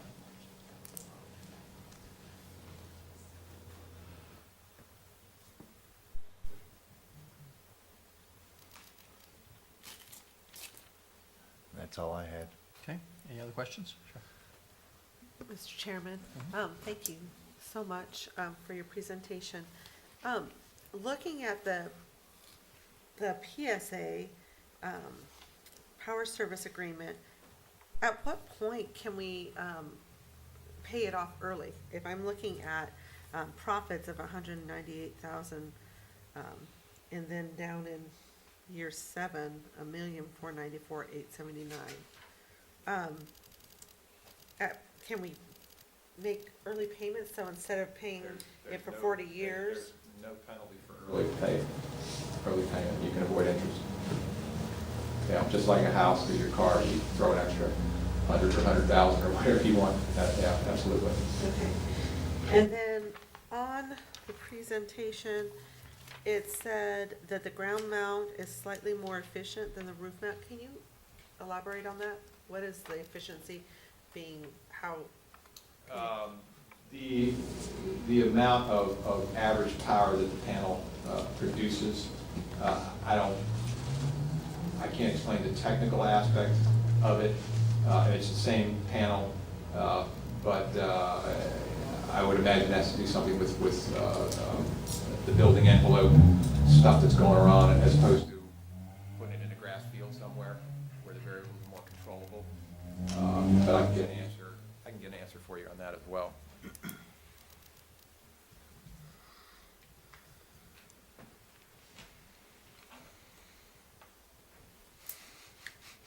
Last question? No. Can you simplify what the difference is between a power purchase agreement and a power service agreement? It has to do with the tax benefits. It has to do with how the investors behind the scenes treat it. It has to do with how depreciation, whether you can accelerate depreciation, is treated. I know they look very similar, but those are kind of the three biggies there. Power purchase agreement was the first thing that was made popular again with public entities like you, because there's not a lot of school systems that have millions and millions of dollars laying around doing nothing in their pockets. And so a school system would say, I just want to throw some solar up there. I don't care if we own it or not. We just want to buy cheap power. So whoever, someone else would own the system and you would just buy power from them. That's a classic PPA. Most systems or school systems or entities that get PPAs, that's what they want to do. They don't want to screw with any of this additional loans and things like that. But it's kind of these behind the scenes numbers as far as the IRS, the accountants, depreciation, how the investment money is treated, depreciation, things like that make the difference. So if I'm understanding you correctly, power purchase agreement is where you basically, you put all the equipment and stuff up and you just say, okay, I'm just gonna pay for what I use. Yeah. Okay, whereas the power service is you're selling your excess, basically. Classic PPA, you would not own the system. You would just allow us to put it on the ground, put it up there, you just buy power from us. And the special purpose entity would stay in effect for as long as you want to do that. And it would be, let's say, 25, 40, whatever your contract, and at the end of that, we pack it up and move it away, and that's it. And who would be responsible for the maintenance, say we don't own it? We would. So we wouldn't have to pay for inverters or cells or anything like that? We would not own the system. Okay, any other questions? Do you sell the batteries or no? I actually have never been asked that question. I should have, I would have to ask, my partners at SRE whether they, the batteries themselves. I know we can obtain them, from sources. I don't know if they sell them directly or whether they third-party them out. Okay, and I have a question for Dr. Arnold. For the high school with the addition, I take it we have a generator at the high school. Is that going to be able to handle the addition also, or are we going to have to purchase an additional generator? We don't have a generator at the high school. Oh, right now. we don't? No, at any school. We have no backup power. Our power comes straight from the power grid. We have no generators. We discussed that with the county when Gary was in his other job before, but it was they didn't want to put that into the budget. They didn't want to. It was so much money for that 20 kW or 50 kW generator to run part of the school. Could I just make a suggestion and maybe a request that we look into how much, at least for the high school, batteries would be for backup power with, the natural disasters we had here in the past? I hear horror stories. Well, and because our high school serves as a shelter, that's It'd why be we great for asked. the community, Yeah, be a that's why we community did ask. investment. Because I believe if you don't have the batteries, he can correct me if I'm wrong, if the power grid goes out, we won't have any power even if we have the solar panels up, correct? You need the battery. No. Oh, as long as you're not getting radiation from the sun, middle of the night type stuff, yeah. But it would run during the day even if Yes. the grid is out. It's not reliant on the grid, it's connected from the array directly to the building. And the inverter powers the building. Yeah, if you've got sunlight or like I said, mild to moderate cloud cover, you're generating power. I would like to suggest that we look into it just I've got, for a community standpoint. Well, and one thing we've looked at too would be to have the building wired for like a 50 kW generator, and you could contract with somebody like CAT so they know they got 24 hours to get it to you. So you don't have the expense of buying the generator or maintaining it, but they could bring a generator on site within 24 hours to operate an emergency shelter. Okay, thank you. One quick question. So the SREX, that is based on the electricity that you produce, not the electricity that you send back to the grid. That's what you produce, that's what the system produces, yes. Okay. And Mr. Arasi was asking about if, let's say, a panel or 10 or 100 or whatever were to go bad and we replaced them, I would assume that would make our production go back up Yes. if they're brand new panels. Yes. So if it's 20 years later and Yeah, they've all degraded, you You're put getting a brand new ones You're on. getting a brand new system, and it's back up to 100% effective. You need to start that kind of wearing out process all over again. Spikes up like so. Which changes the numbers a little bit. Yes. Makes them a little Yeah, better. this spreadsheet obviously can't Right. anticipate all Right. potentialities, but yeah, that's exactly what would happen. You go back to a very efficient brand new panel. Okay. Okay. Do you have a question, sir? No. Ms. Justice? Thank you. So on the PPA, the power purchase agreement, would we, if we were to go with that as a district, if the board decides that, would the board have to put out money? No. So we I mean, wouldn't have to even put with out money, but we wouldn't get profit. Even with the PSA, you would write a check to start with, but you would be able to pay for that check, to fund that written check out of the savings that you're getting. So there's no net impact on your budget. The net impact on your budget is always positive.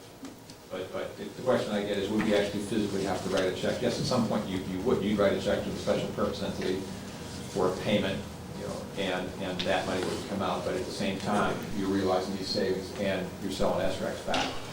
So you've got money going to the bank account faster than the money's going out.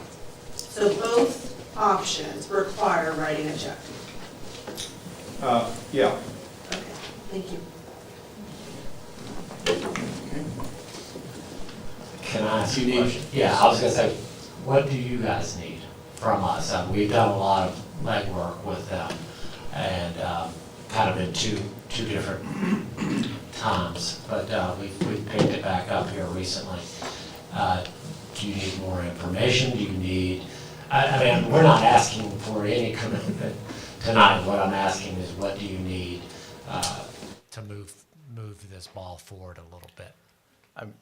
I'll just speak for me. I mean, personally, I'm in favor of whatever it takes to get us to own our own system. I own my system, yeah, and that's the way I would like to see us go. You've given us the information. You're not expecting a vote on it or anything tonight. So any other information anybody would like, feel free. I'm just curious about the batteries. There you go. Okay. Anything else? Any other requests? Have we looked at other options as far as there's solar, but what about wind?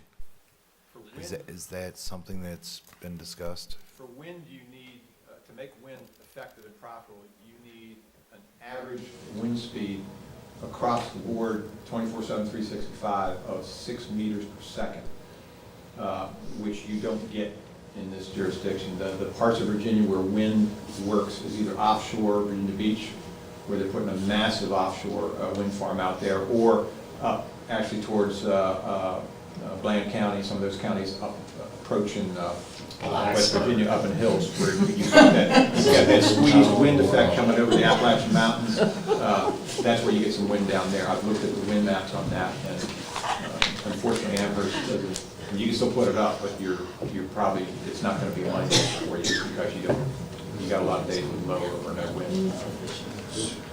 So we can bring you something that's a little bit more formal, right? This is just a presentation for your knowledge, but I think we could work on with you guys to develop something that's more formal, that looks like an agreement, just so you can have that. Is this the only company in our area that's doing this? No, we've talked to several. I mean, when we first started this, someone presented to you guys, and they kind of stopped talking to us about it. So we've reached back out and found some other competitors. Okay. There are lots of them around, for sure. I just was compared for money options. Yeah. All right. Thank you. Okay. Thank you very much. Thank you. Thank Appreciate you. the time. Thank you. And go Navy. We're trying. Basketball team took it in the shorts last night, so. Well, they weren't that good anyways to begin with. It's the football that matters in the wrestling and the track.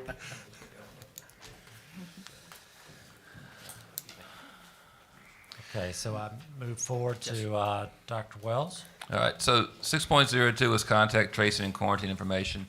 On board docs, we placed the memorandum that kind of hit the 3 courses of action that we could possibly follow given on the contact tracing and quarantine. In general, just for the audience, the first course of action was to maintain status quo.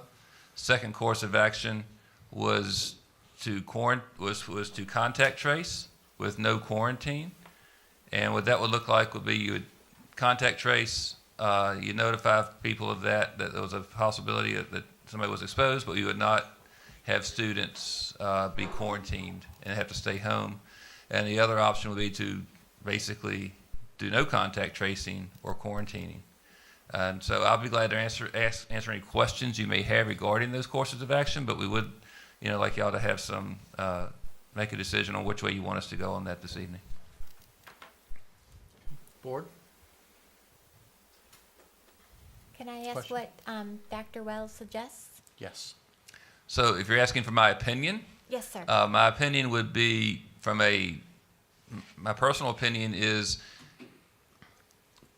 I think we have a moral obligation or ethical obligation to notify families in our school community and our staff if someone, since the COVID cases are still fairly high in our region, that if we have a positive case, that we would just say there's been a positive case in your child's class and you know that. And we would notify them of that, either through school messenger, through letters home, phone calls home, depending on the size of the case. So we could do that.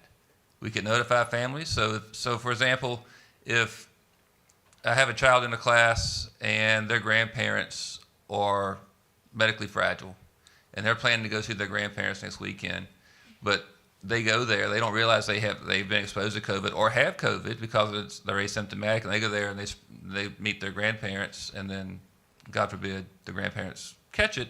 I would kind of feel, me as individually, that we didn't do what we should have done and notified that family of that. They could have made their decision. If they chose to go, that's fine, that's on them, but at least they would have known they've been exposed. So that's kind of where I feel on that from a personal perspective, I agree with you. which is option 2. Ms. Justice.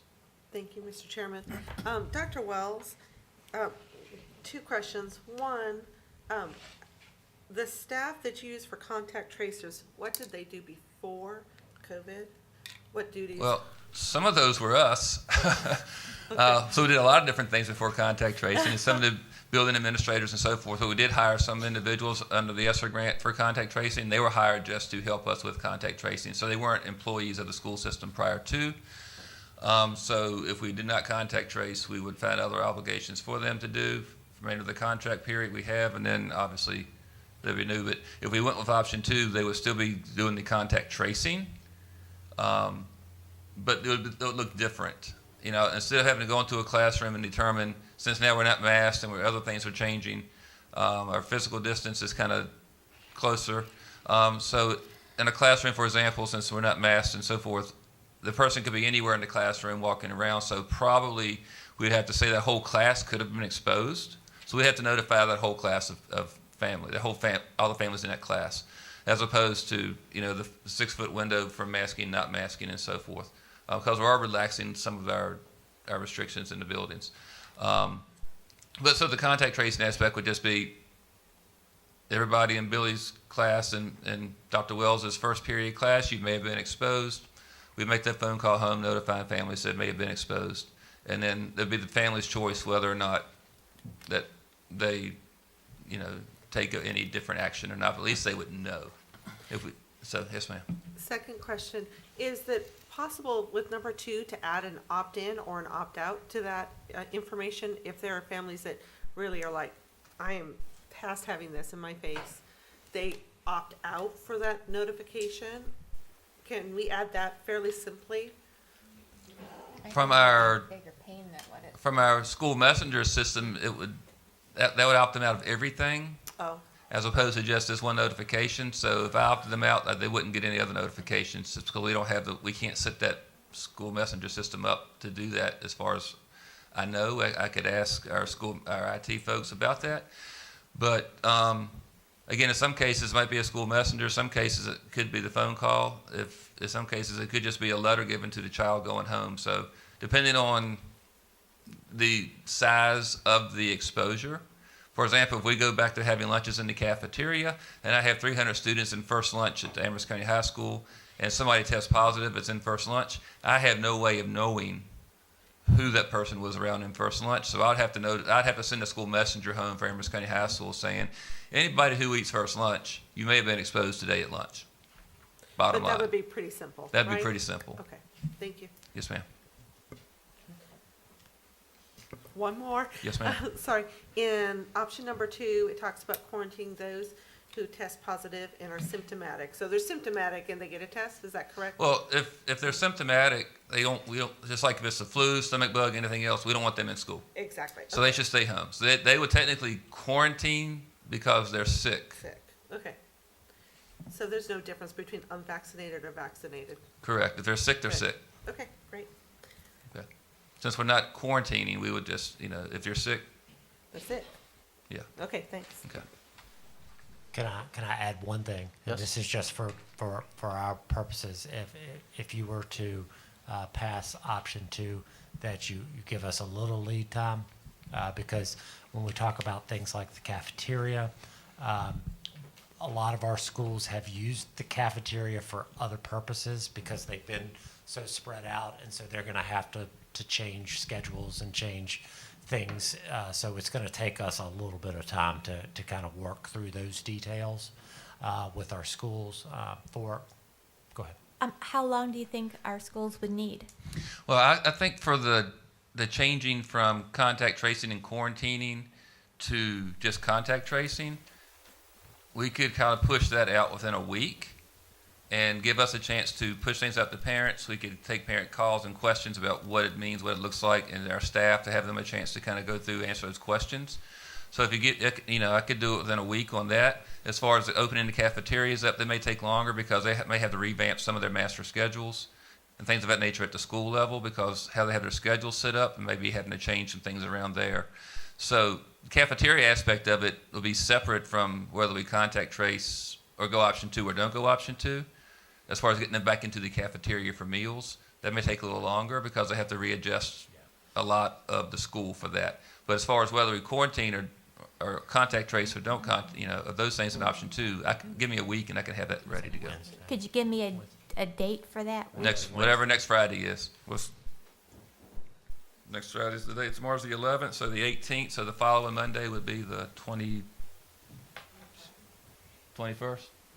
So how about March 21st? Okay. Anybody else have any more questions? Ms. Liggett? Ms. Berg? Ms. Justice? Mr. Arasi, any other questions? No. Okay. Anybody like to make a motion? Mr. Chairman, I'd like to make a motion that we go with option 2 and with the start date of March 21st. Okay. Do I have a second? Second. Okay. Any other discussion? Mr. Greiser, can you hear us? Yes. Just making sure. So, hearing no discussion, can I get a vote?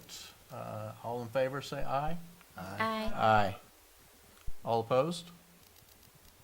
Hearing none, it's passed. Thank you.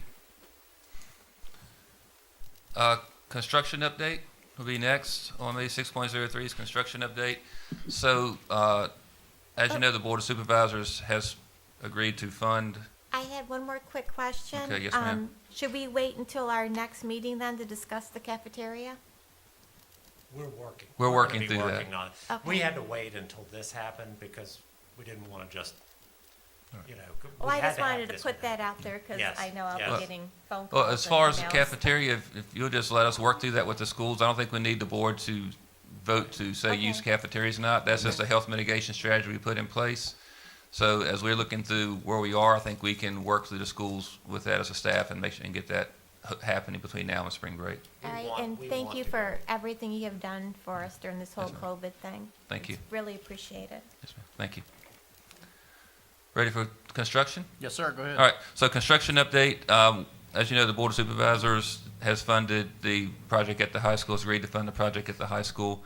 So we've been working weekly kind of with Josh Bauer at CRA on the plans. We met with the vocational teachers on Tuesday and kind of talked through the plans with them as far as what things would look like. We met last night with the facilities committee. Mr. Greiser was there and it had Tom Martin from the county there and also our team on that. And everything was very positive on that. So now we're starting, next week I will meet with, I'm going to schedule a meeting with our fine arts department at the high school to kind of go over the classroom size at the auditorium and things for that, the auditorium aspect of it. And then once we get consensus there and have some conversation there, we plan on having CRA's team kind of come in and start doing some of the fine-tuned planning for the project so we can start moving forward with that project, into the fall. With the auditorium project, the CTE wing, the stadium upgrades, as well as the baseball, softball, field house aspects of it. So all those things are moving forward, and we're starting to get into the finer details of the planning process on that. And what I'd like to do probably in the April to May timeframe would be to give you a bigger overview of that again, kind of catch everybody up. It'll give us another month or so to work through some of the details, and then in the May board meeting, I'd like to bring a presentation to you on where we are, if the board so chooses. One quick question, just since we were on the topic of solar earlier, Mm-hmm. has anybody looked into solar lighting for our fields and our parking lot in the high school? That's something we kind of discussed, but that's going to be in the design phase with Okay. them. So, I think that's something we could look into. All right, thank you. theoretically, when we put solar panels on, everything is solar powered. Boom. Yeah, because it's all coming out of our power grid. That's right. Without batteries, it won't happen at nighttime, just so you know. We pull it back in. That's why you had the net metering. Yeah. Right. That's why you have the net metering. So, Right. Yeah. okay. All right. So any questions on the construction where we are right now, as far as at the high school? Again, we're moving forward. I think we're in a good direction. I think we've got a lot of buy-in from the staff. They're really appreciative of what we're doing there. So it's just a matter of getting it done now, I think, and getting the finer details worked out. Thank you, Dr. Wells. Yes, sir. One note, though, the next Board of Supervisors meeting, Yeah, there will be a public session, public comment on what you guys voted on for the VPSA to get the loan. And so they're going to have to vote on that. I believe it's at the next meeting. It's March 15th, Yeah, yes, sir. Yeah, they're going to do that at the next meeting. So you guys have done your part.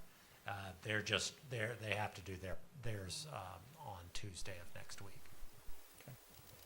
Okay. And also on the construction front, we are scheduled for Central Elementary this summer to do the bathroom renovations at Central Elementary, and that's gone out to bid, and we're in the process of that now, working with the county on the bid process. Okay. Okay. Thank you. All right. So next thing, I have 6.04, which is first semester discipline, and we wanted to bring this to you tonight. Just one is an overview of where we are, but also you need to make you aware that throughout my whole time in life as a administrator and teacher, we use what was called the DCV, the Discipline, Crime, and Violence Report. And last year, the state switched us to what's called the SBAR, and so we've had to change how we look at discipline and how we record our discipline data. So Mr. Crawford's here tonight, and he's going to speak to you about where we are from first semester data, a little background on the SBAR and DCV, and then where we are on data. This is not like OCR, the old OCR type data that we did before. This is just a snapshot of where we were first semester. And then at the end of the year, we'll compile the data and disaggregate it a little bit more detailed into some of the other areas we usually talk about. But we wanted you to be aware of where we are right now and the difference in what we used to do and where we are now, and why we can't really compare 2017 to now, because it doesn't mesh. So Mr. Crawford's going to go into that with you now. Members of the board, first and foremost, thank you for having me tonight. I want to go over just really quickly, providing you with an update on the change in the coding system. Some of the effects of those changes, as Dr. Wells talked about, with not being able to compare certain things to previous years. But I do want to give you some cold hard data too, just some overview numbers from our first semester so that you have an update there as well. So the first part of the SBAR versus DCV is the Discipline, Crime, and Violence data collection system.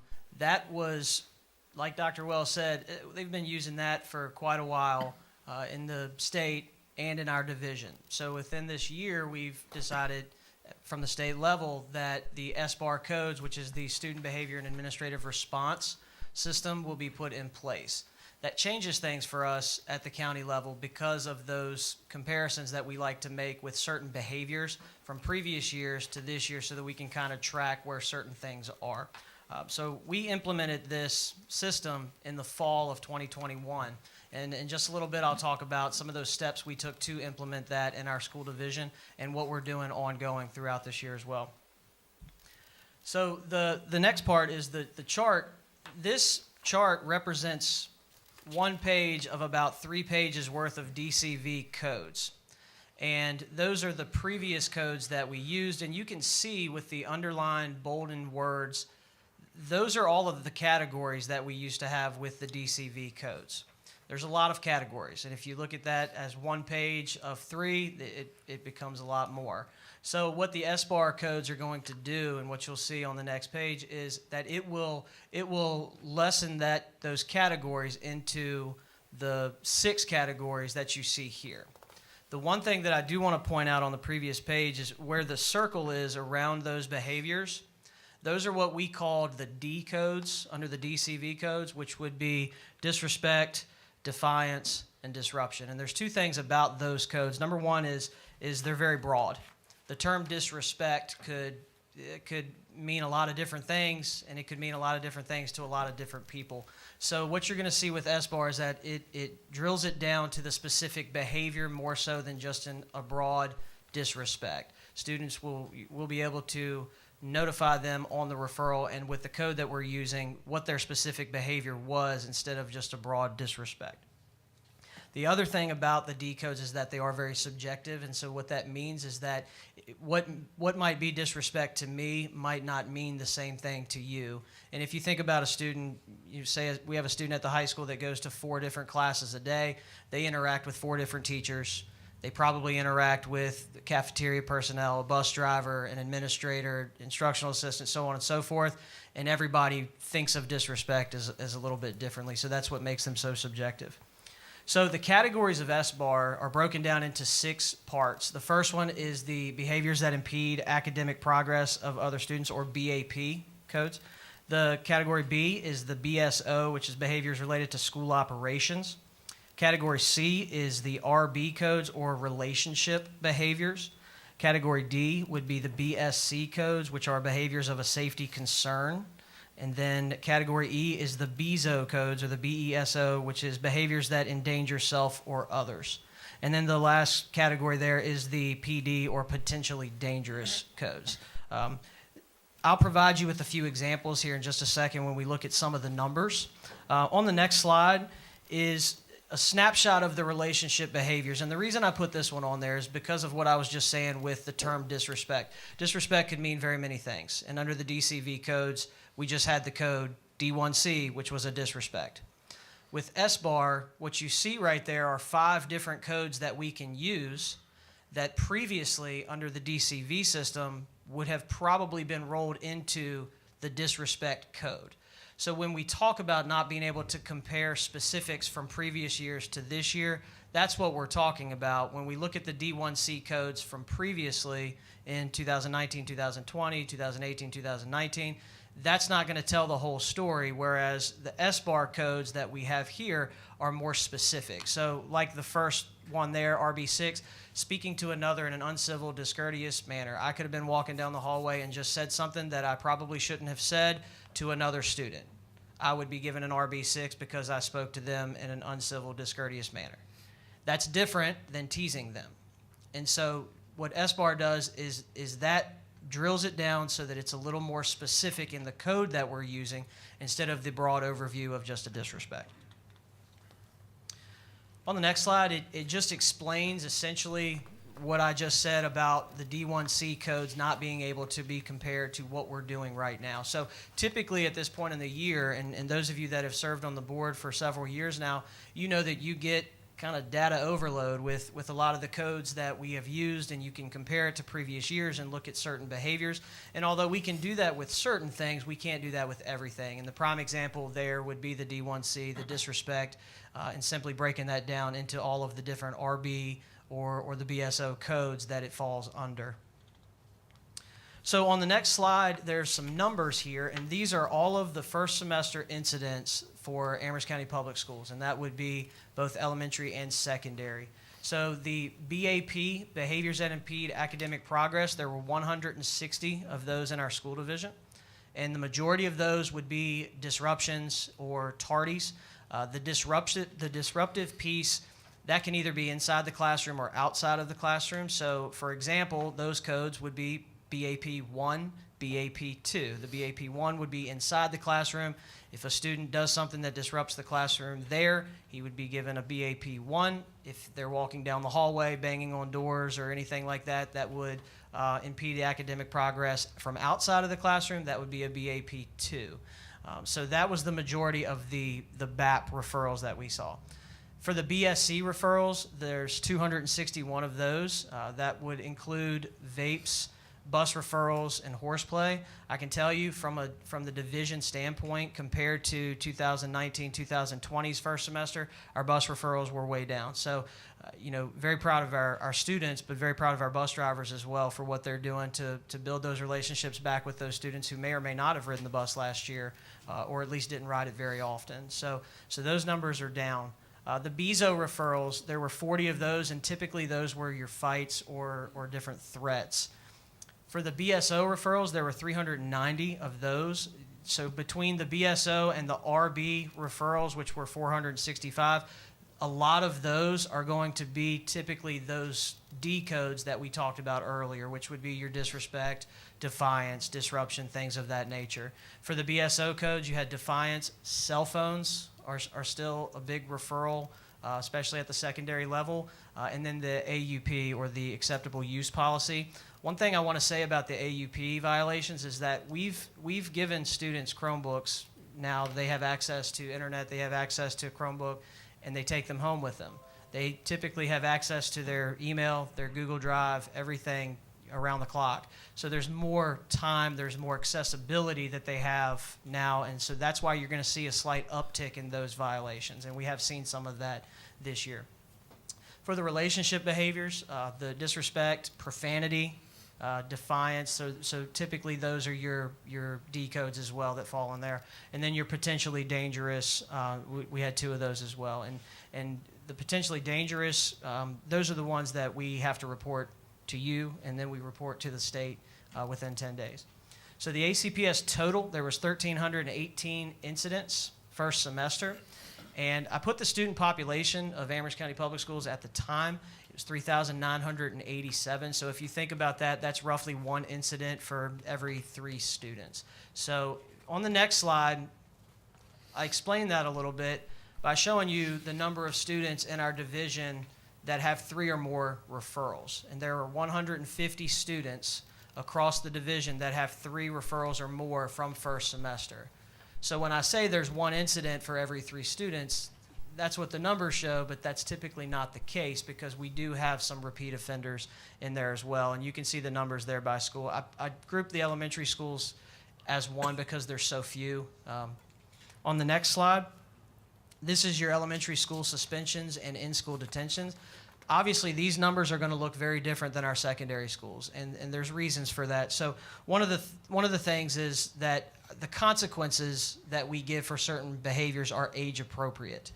And so a kindergartner who says something that they shouldn't say, maybe they use profanity, it's not expected that a 5-year-old or a 6-year-old has the same understanding of that word or that terminology as maybe a 17 or 18-year-old senior in high school. So the consequences that we give are age appropriate based on the development of the age group, and we group those by age group. So we have kindergarten to 3rd grade, 4th and 5th grade, and then middle school, and then high school.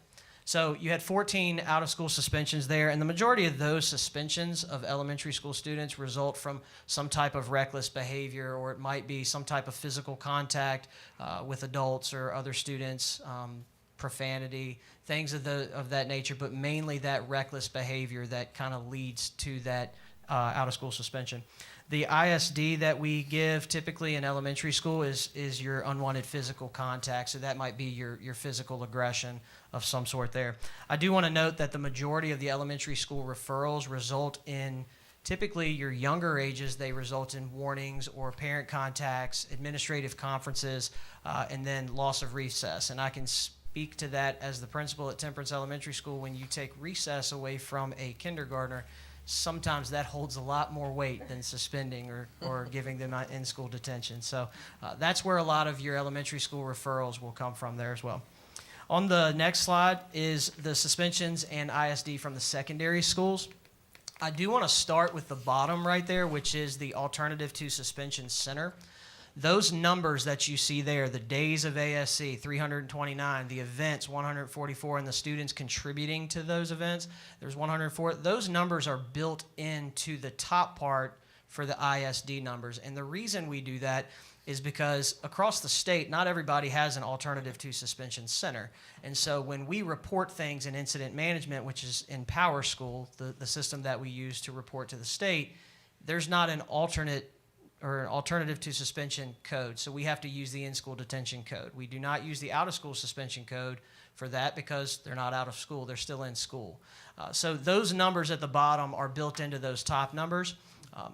when you're comparing data from year to year, and you look at our ISD numbers from right now versus, say, 2017, 2018, our numbers are going to be higher in in-school detention because we didn't have an alternative to suspension center there. Similarly, the out-of-school suspension numbers that we have right now are going to be a lot lower than what they were in 17 and 18, even 18 and 19 when we implemented the alternative to suspension center.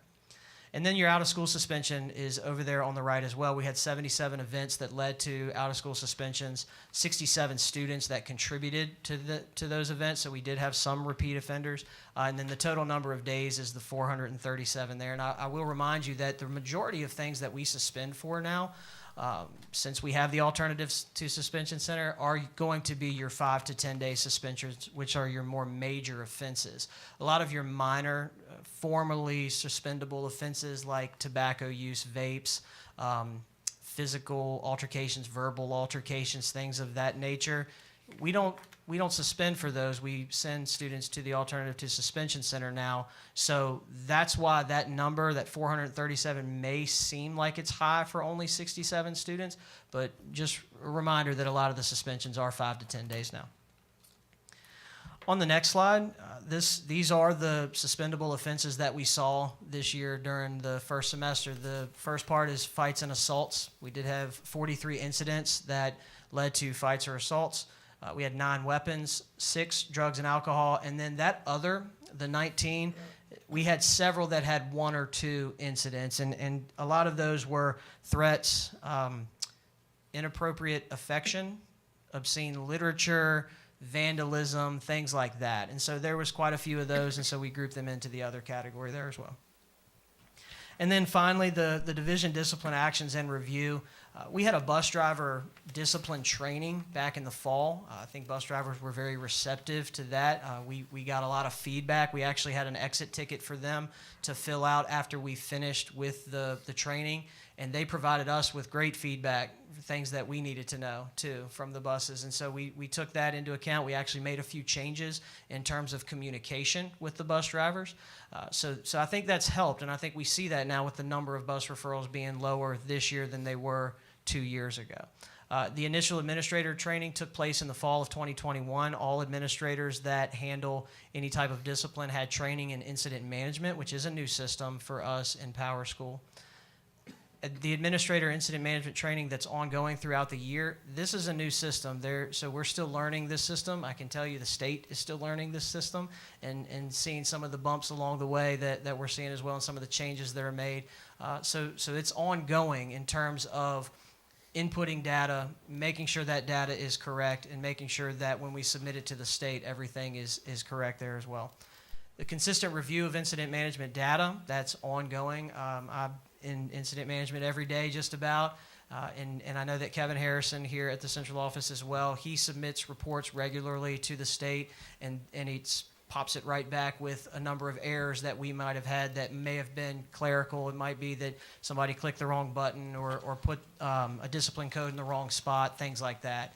And the state has had a lot of grace with us this year in helping us, not just us in Amherst County, but across the state, to try to make sure that we're learning this system as fast as we can. The state review of the incident management data, that will be in July of 22. That's the report that Dr. Wells was talking to you about. At the end of the year, we'll put that together and present that to you. The proposed review of the 2021-2022 incident management system with administrators during our school leadership conference. We've discussed doing that next summer to be able to go over data, but also to be able to make sure that administrators and data entry personnel understand some of the hiccups that have come from the incident management system.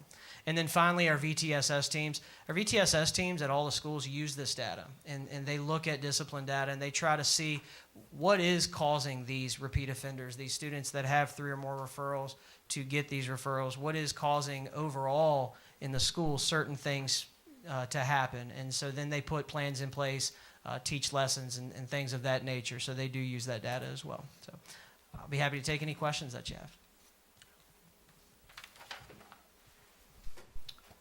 Board, any questions? Very thorough.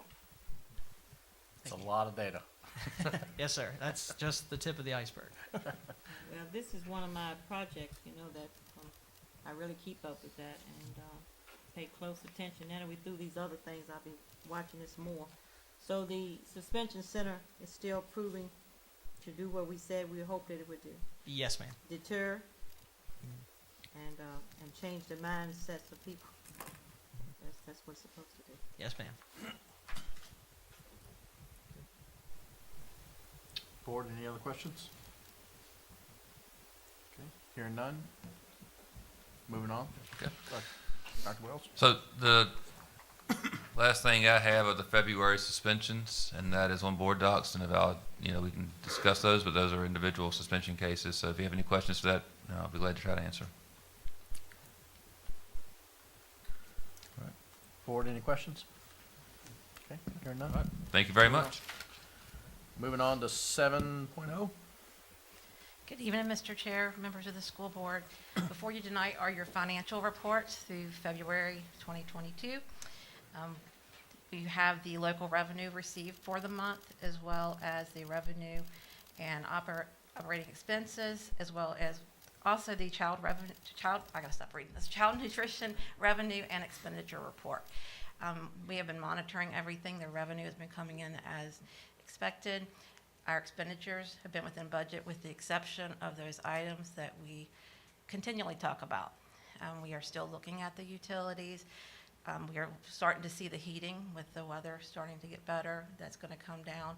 Fuel, just as we were talking about it for next year, we recognize that we still have 4 more months in this fiscal year. And you make one projection one week, and you find out that it wasn't enough. But we are actively looking at that. We have discussions, and we come up with the contingency plans, the what ifs. And we always look first to try to cover those overages within the same major categories. So when you look at your object code report, we are looking at seeing the overages in the fuels, but you do have under the 8105, the replacement of motor vehicles, you have the 126,000, and that is within the same major categories. That is where we would look to cover that if the fuel cost keeps rising. We still have the ability, if it exceeds that, to go into other areas. When you look at that report that has other available balances, you could go there. It's just outside the major categories, and we may have to come back to you for a budget transfer. As well as those reports, we've also included the attendance report for February. And if you have any questions, I'll be happy to answer. Board, any questions? I think we've already talked about, fuel, which is placeholder. I do have one question. I'm having a hard time reading it here. On the attendance record, do we stipulate which absences are attributable to quarantine? Do we separate them out from regular absences? Not on this report. I would not have that data myself. We can get that data for you. Thank you, that would be helpful. Yeah. Any other questions from the board? Okay, hearing none, moving on. 8.0 instruction. Dr. Norman.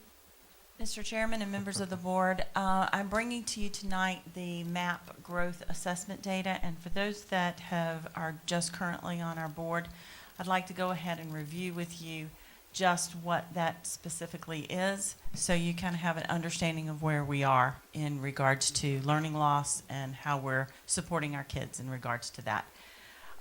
So we provide a assessment 3 times a year it's called Measures of Academic Progress. It is a norm reference, which is like a checkup where we kind of see where our students are on their academic growth, unlike what the standards of learning are at the end of the year, which is we've gone through all of the instruction, we have presented the material, students have learned it, and then they do like this, okay, this is what we know that you've figured out. It's like that autopsy at the, after all is said and done, this is what we find out about things. That's just kind of give you an overview of the difference between what we do with MAP assessments and what we do, what the state requires for state. standards of learning. So the map is it adjusts to our students' performance. So I can actually create personalized assessments from it. I can see where I need to go with that child. It helps teachers determine what the child needs as we go throughout the school year. The MAP growth, it is scaled on a RIT score, and I'll explain that in a minute, and we take it for reading and we take it for math. And then it provides our teachers documentation and information so they can plan targeted instruction for our kids to kind of close that achievement gap, as well as prepare and make up for learning loss. Easy to use reports that we provide them training on. So the RIT scale is what that actually is developed on, and it's a measure of performance. Similar to what you would do when you take your child to the pediatrician and they actually do height and growth chart. It kind of tells you where that child is on the spectrum of a scale of 180 at the elementary level all the way up to 260 at the high school level, and it's on a national norm. And it follows the child as they grow through their educational, academic performance and where we want to get them at the end of their educational experience. So when I look at what we've done at the beginning of the year, we did a fall assessment. We provided you that data. I'm going to go quickly through those two slides because the third slide after this actually shows it in detail. But this is some very specific information in regards to MAP for math. And as you can see, this is just a visual. We actually increased in regards to our MAP data from fall to winter across the board in all of our math grade levels and content areas at the high school level. An overall increase across the division. In regards to our reading, you can see a very similar growth, not as much, but very specific in that we did not regress in either math or reading across the division when we took these assessments from what we did in the fall in September to where we are now in when we took them in February.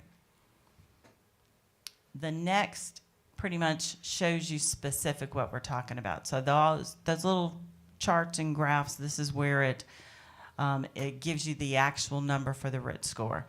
So when I look at this, what I'm looking at is my gains or losses in regards to math and reading from fall to winter. And what I want to see from fall to spring, which we will take that at the end of the school year, is a 2-point growth in my RIT score. So if I'm a kindergartner taking math, I want to go from a 140.1 where that child started at the beginning of the year, and I want to make it at least a 2-point gain by the time I take that test at the end of the year, the assessment at the end of the year. As you can see, in regards to our math, every single one made over that 2-point gain already at mid-year. So not only did we meet our goal for the 2 points for an entire year, we've made incredible gains in the first semester and hopefully expect to make that a very similar gain by the end of the school year. So I was very excited about where we have come from the beginning of the year to just mid-year. The reading, we have seen, again, gains at our secondary level starting around the 8th grade all the way to our seniors. We have not seen the significant growth that we did at the elementary levels in regards to reading or in our math program, but we did see growth. We did not drop in any of those categories as well. We have several already close to that 2-point gain that we're looking for, and we're working with those classroom teachers, building administrators, in order to beef up what we're doing for those students as well.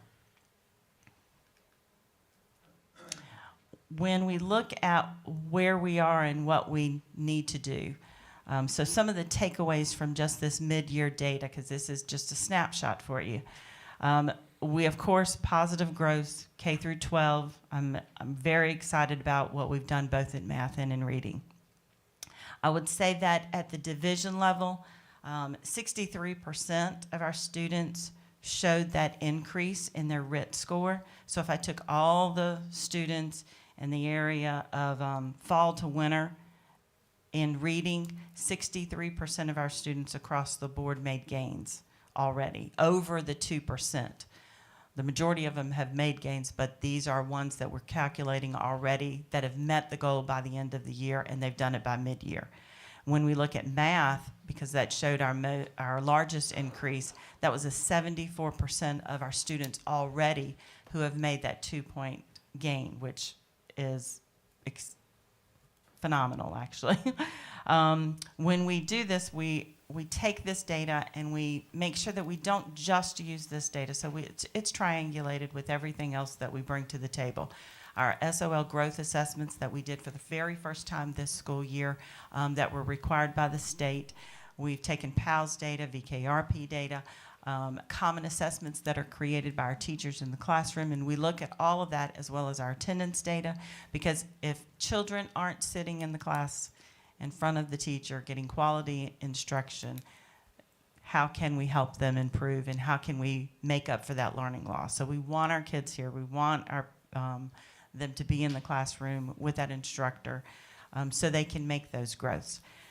One of the things that I want to make sure is that we kind of explain is we strive to be in that average to high average for all of our students.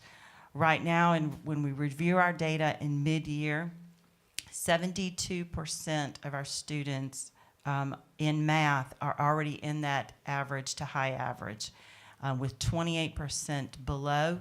So that's our Tier 3 kids. Those are the ones that we're getting those intensive supports, Ms. Justice, that you were asking about, the resources that are going to those. We know we've got to make some additional gains with those children. So that's where we're targeting. That's where our teachers are targeting and kind of focusing in on that.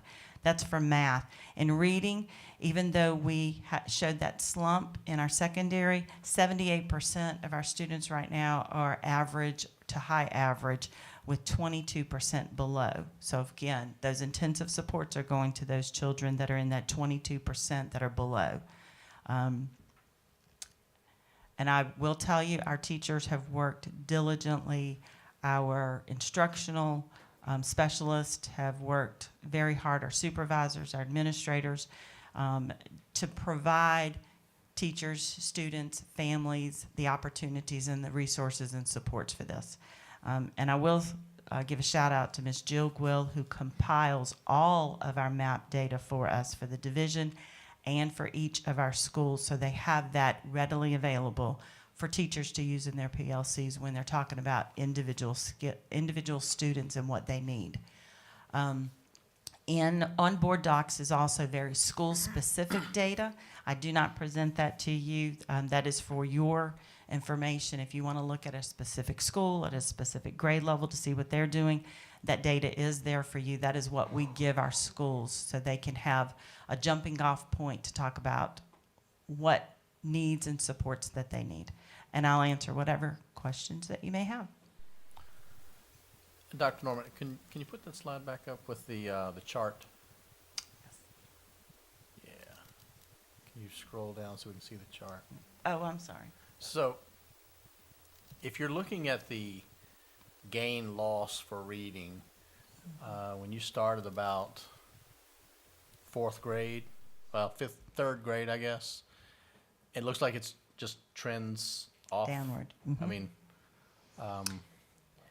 so anything we can take from that? Well, I will tell you the number one thing when you're talking about elementary, we have Title I reading specialists in every single elementary school. We have actually multiples in many of our schools that do pull out and additional.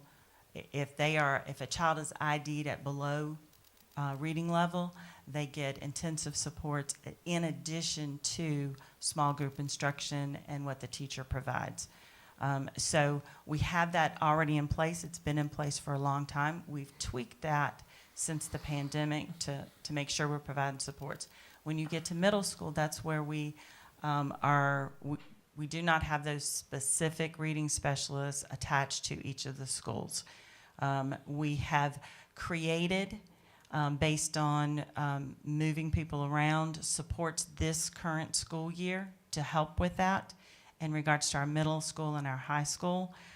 But remember, it's taken us 2 years to get here. It's going to take us a long time to get out of it, and we can't do that in a couple of months. So we have things in place to help with that. But that's a concern, yes, sir. Okay, thank you. Mhm. Board? Mr. Chairman, Dr. Norman, when looking at, I believe it was the takeaways, and we're looking at the 22% that scored in the low average range. First of all, thank you for all this data You're welcome. and all the people that collect it. It's amazing. Quite a few. Yeah. And translating it for us. So, do we have a comparison, like at the beginning of the school year, what range of our kids were in the low average range? Is it staying about steady, where we had 22% that were in the low average in fall, and it's the same 22%? Or have we seen less? By the end of this meeting, I can have you that data. I just need to pull up the old presentation that I gave to the board at the beginning of the school year, and I believe I have that same data in there. Okay. Mhm. That would be great. It And- wasn't a red flag to me, so I don't think that it is when I was reviewing. And then in relation to Mr. Terry's question, as far as you don't have the supports in the middle school and senior, it would seem that would imply that those students are less having to catch up, but are dealing with some long-standing impacts. Yes, ma'am. And another thing that if I can point out, we have specialized reading instructors at the elementary level, meaning they went to school, have a master's degree to understand the specifics on the science of reading, and they use those techniques for that. At the middle school, I was an 8th grade English teacher, so I did not go to school and for my education for secondary English and learn how to teach a child to read. I had to actually go back once I got into the classroom and realized I had students reading below grade level, and I had to go back and take reading classes so I, as a teacher, could figure out at the secondary level how to teach those kids who came to me very well below grade level reading, how to teach them to read. So we have some of our secondary teachers who have never had that experience. Now, are they very capable in helping those children figure out comprehension strategies and moving forward and helping them learn to read? Yes, but at the pace that we would get with a teacher who has that expertise in it, it's a bigger bang when you have that. Ms. Justice, have you ever heard the saying that you learn to read through the 3rd grade, and after the 3rd grade you read to learn, right? That's a saying and so what schools do is spend an inordinate amount of resource and energy in trying to get students to read by the 3rd grade, right? And so that's where you see those dramatic growths there in those early grades. And then what she's talking about is that you don't have those specialists in the further along you go in school. Now, of course, we're trying to add those, especially at the middle school, because that's seems to be where we have some significant plateauing. I think where I was kind of heading is, if they've got those supports in the primary grades and they're overcoming those obstacles, they should be doing all right middle school without those supports. Right. Are we getting, is this significant drop new influxes of students, or it's just they're not the supports that were there, they needed those supports? So, for instance, if you have children that have processing issues, they only learn information in one way. Maybe they're needing something that's not just reading. Oh, I know what Yeah. you're saying. Shouldn't they have learned to read by the 3rd grade? And that's not what Well, always no, happens. I think by middle school, I think. Yeah, well, Meaning if they've I get come you. through the system. Yeah, So, and of yeah. course there are lots of students that start so Oh, far yeah. behind, Yeah. and it takes to middle school to catch them up. And yeah, so that's Yeah. been a historic understand. problem. Yes. Right. Thank you. Any other questions from the board? Okay, thank you, Dr. Norman. Mr. Gallagher? All right. Mr. Chairman, members of the board, you have a memo there with the current vacancies in front of you. What's different about this evening's memo is that we are now putting next year's vacancies at the bottom of that list as well, as we have begun to post some of those positions that we know will be open. One positive update is the number of instructional assistants that need to be filled is now 5, as we hired 2 today. So that was good. As these positions above continue to be vacant as we move toward the conclusion of the current school year, they will begin to be moved down into the 22-23 vacancies. But I'll take any questions that you have about that. Board? From what Yes, I please. heard on the street is Oh, the that street. on the street that we're having our hopefully new bus drivers taking their test or training for their CDLs on Monday. Good luck to all of them. Absolutely. I'd reiterate that. Yes, Mr. ma'am. Chairman? Yes, ma'am. Do we know how many people we have taking those tests? I don't know the answer to that question. One second. Yeah, I'm not sure. I'd have to check with Transportation Department to see We can exactly how verify many. that. That I Okay. can find We'll out. check on that for you. I can have Thank it for you. you tomorrow, Great, thanks. maybe tonight, if she answers her email. Hopefully enough to fill those positions. Okay. Yes, ma'am. Anything else, board? Thank you, Mr. Gallagher. You're welcome. So moving forward, I just wanted to, I did discuss a little bit last week during the retreat, some information about our recent career fair, as well as talking about recruiting and the candidate pipeline and so forth, and the pool of candidates. I wanted to reflect a little bit more specifically on the data and results from our career fair from February 26th, if I could take a chance to do that.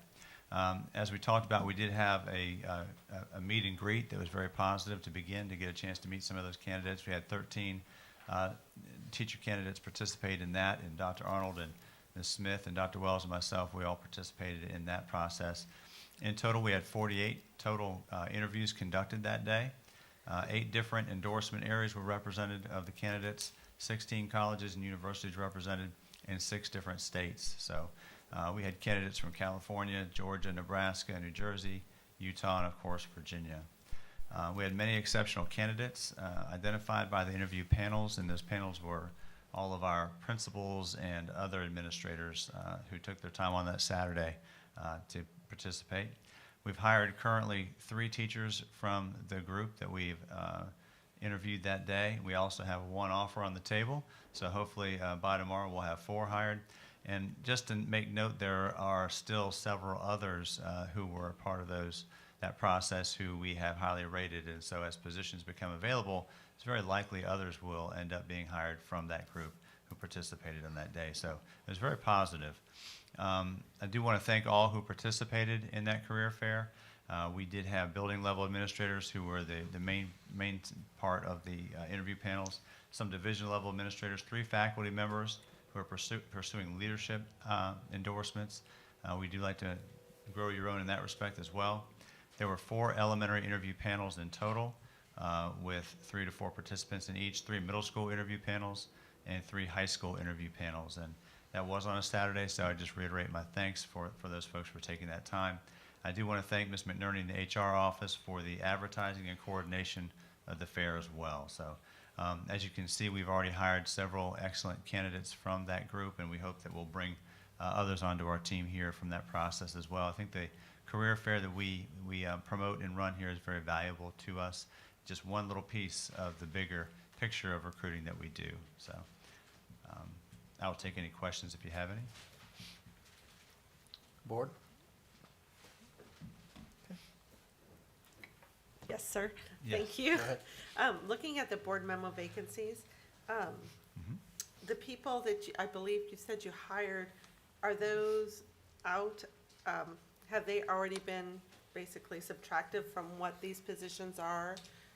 They would have been subtracted from next year's vacancies. We've hired 3 with 1 pending, and they're no longer on that lower level. So in other words, there was 4 elementary vacancies. There was 1 special education vacancy. They have been filled, and there's another elementary position that potentially by tomorrow would bring that elementary number down to 1. So these are not individuals who are able to join our team currently. That's great. That's quite a hiring success, I'd say. Thank you. Very positive. Thank you, Mr. Gallagher. I have your numbers for CDL if you'd like them, Mr. Chair. Sure. So we have 5 scheduled to take CDL next week. 3 are outside, they'll be considered new employees. We have 1 as a van driver who's wanting to get their CDL. Then we have 1 of Mr. Rose's maintenance department gentleman who is getting their CDL. So 5 total, 4 that will become, theoretically could become full-time bus drivers, and then the other one would be could fill in if needed. Great. Thank you, Dr. Welsh. I had one other piece of information to add, and that is just to bring a few dates to your awareness so that you can save the date. We will be recognizing our Teacher of the Year and Support Staff of the Year, some positions we also like to refer to as Toy and Soy here. That will be on May 12th, our representatives there, so definitely prepare time on May 12th for that recognition. Also, our retiree recognition that we do annually, just to begin to mark your calendars, May 19th at the Pro Throw. That will actually be an early evening event, as that will be a dinner for retirees, and we'll get that coordinated and give you more information about that as we get closer to those dates. Great. Thank you, sir. You're welcome. Moving on to 10-0. Yes. Student Mr. Garrison, I believe you have something you'd like to discuss tonight. Is this on? Yep. All right. All right, good evening, everyone. I just want to talk a little bit about, so last time I mentioned that there were some National Honor Society activities that were occurring over the next few months. Unfortunately, due to like COVID, trying to get things done too quickly, some of them have been canceled, but the 100-mile yard sale is happening, which I believe is in April and May. And you can look forward to that and more information about that later on. In regard to extracurricular, trying to get that more available to everyone, I've been working with a few central office staff members, and we're thinking to try and get some consistent yearly expenses to be funded by the schools in perhaps a line in the budget. Later on, not for next year because it's a little bit too late for that, but in the future to have dedicated funds for extracurricular activities. While more district-wide funds can be provided for like one-time equipment costs, like the esports team which received their PCs a few months ago. But I wanted to talk tonight a little bit about something that I've been thinking about for a while, and I think one of the issues that not only Amherst County, but a lot of school systems have been having, especially recently, is school systems in general are too focused on returning to where we were before the pandemic, as opposed to taking this opportunity where we've had a lot of change and moving towards whatever's best. For example, like you can either choose to, we've had to change a lot over the last 2 years, right? You know, everyone talks about it, it's been crazy. And we can either just go back to where we were with the same problems that we had, or try something new and stick with what we're doing right now, not exactly of course, but a similar kind of scheduling or whatever, and way classes are done, and try and improve it. In particular, I think in the classroom, we need to work to do more engaging activities with the students. I know a lot of my friends, if they're in class all day doing the new equivalent of busy work, just Canvas all day, which is necessary sometimes, but Canvas or busy work all day isn't good for students. That's not engaging. If you're just trying, oh, I'm going to do this so I can play games on my computer, what's the point in learning it if you're just going to do it for the test and then forget it? I think it's important that we have engaging activities in all the subjects so that students care about what they're learning and that they learn how to apply it to the real world. Jobs now are requiring more creative thinking skills, and you all know this. It's essential that we teach these skills and that students understand them so they can use them in their futures and for more jobs later on. I just think that that's probably one of the most important things that schools can do now. Just try and look forward, try out new things, see if they work. Sometimes they might not, but it's better to try something new and maybe be an improvement than stick with something that's old and be stuck with the same problems. Thank you, Peter. I'd like to attest to that. I may not have anything to provide, like, regarding my stuff, but I think I can attest to that. Thankfully, I've been able to, because of my mother and our assets, that I can go to CVCC, and having that in-person learning all the time and, like, having, like, homework online is great. Having the relationships that I have with those professors now has gotten me a lot farther than I think it would. I've gotten into 8 colleges because of some of the recommendations that they've given me to some of the toughest schools that I know I would probably never get into if I didn't have the recommendations and the grades and everything they put on me. Specifically, I'd like to attest to Dr. Lehman, who is my professor this semester in psychology. She has really taken on a really big part of my life right now. She has given us, she only prints out notes and she reads it to us, which isn't, like, the best way to learn, but she always encouraged us to go home and read them, which I tend to do. I've always done that as a kid, and so I continue to do so. And I think I've retained more this year that I lost last year, doing completely virtual notes, completely virtual everything, and having them printed out for me, reading them every night, going over them, and having to do the work. I've literally, in conversations now, have brought her up. I'm like, oh, I learned this in psychology, and that's what that means. That's why your kid is this way, or this is why I did this when I was 6, Like, I think having that value of you need to do this now, not later, is what we should go forward with as a community, as a district, as people in general. So, thank you. Board, any comments? Okay. I would like to thank both of you because as students, you're looking past where you are, which is it's kind of rare for students. A lot of times they're in the moment, thinking about the moment. And you're right, COVID has been terrible for us, but it did make us, advance a few things. And so to take that and grow on it was going to be much better than just going back to the way we used to do it. We'd never thought about doing anything virtual. Well, I'm not going to say we'd never thought about it, but we had never really pursued it until COVID hit. It made us find a new way. It didn't work for everybody, but it does work for some. So having it available for those ones that it does work for is, expands our growth. So, like I said, I want to thank both of you for looking beyond where you are today. So, thank you. Okay. Moving on. So I promise I did not tell them to say any of that. But they are going, that does help my next couple of updates that I'm going to give you. So I'd like to tell you the work of the Superintendent's Advisory Committee and the Mental Health Committee that we've met in the last week. One of the things that we are really becoming laser focused on is what is happening in the classroom. We've spent a lot of time talking about the things that have kind of swirled around, logistical types of things, whether people are wearing masks, not wearing masks, but we got to talk about instruction. We got to talk about students, and we got to talk about the best way to meet their needs. And so what we've started to do in those groups is to really focus on what are the things that we can do in our classrooms every single day that are going to make the most difference. And so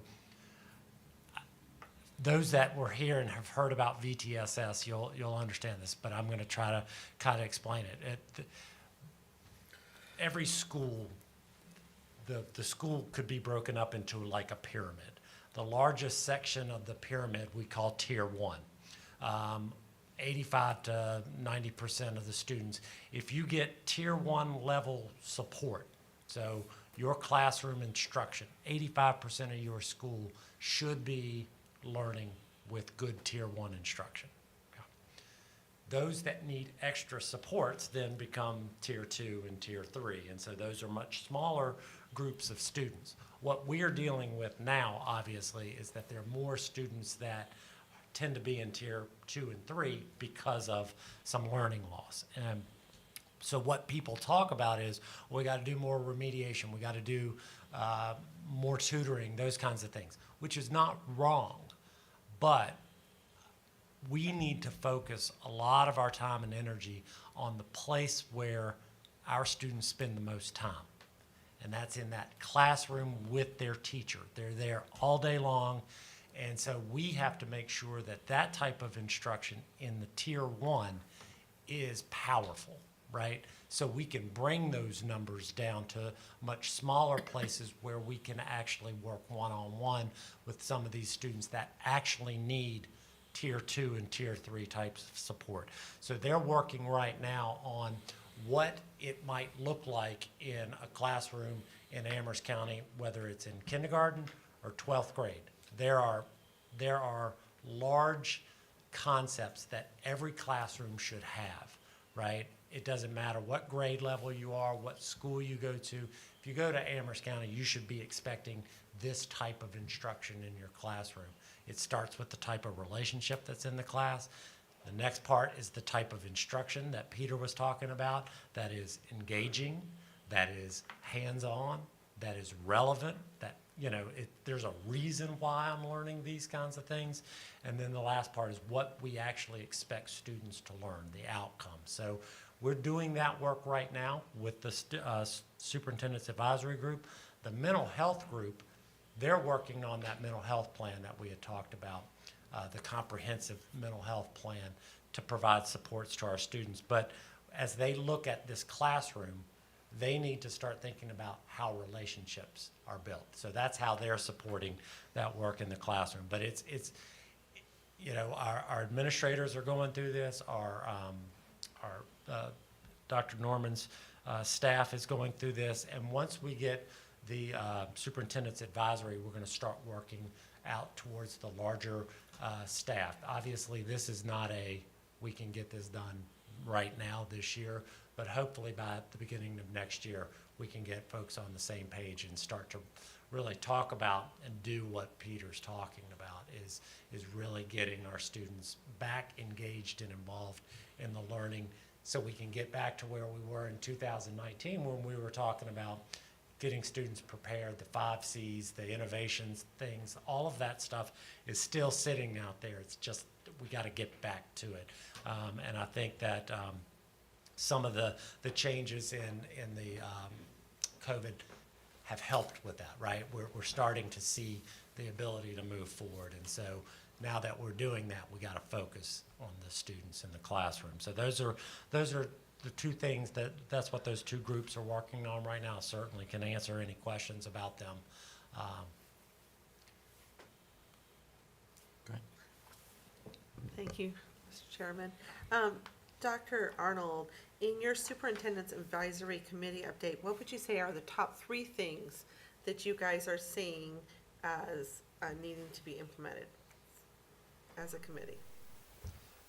So I think that what they're finding with students is getting them back engaged. Engaged in a couple of ways. Engaged in coming back into the building, right? That's one of the problems that we have faced, is that lots of students have taken advantage of this ability to kind of do online work, those kinds of things, where they've kind of just disengaged from the process. So we have to get them back in school first, and Dr. Norman talked about that.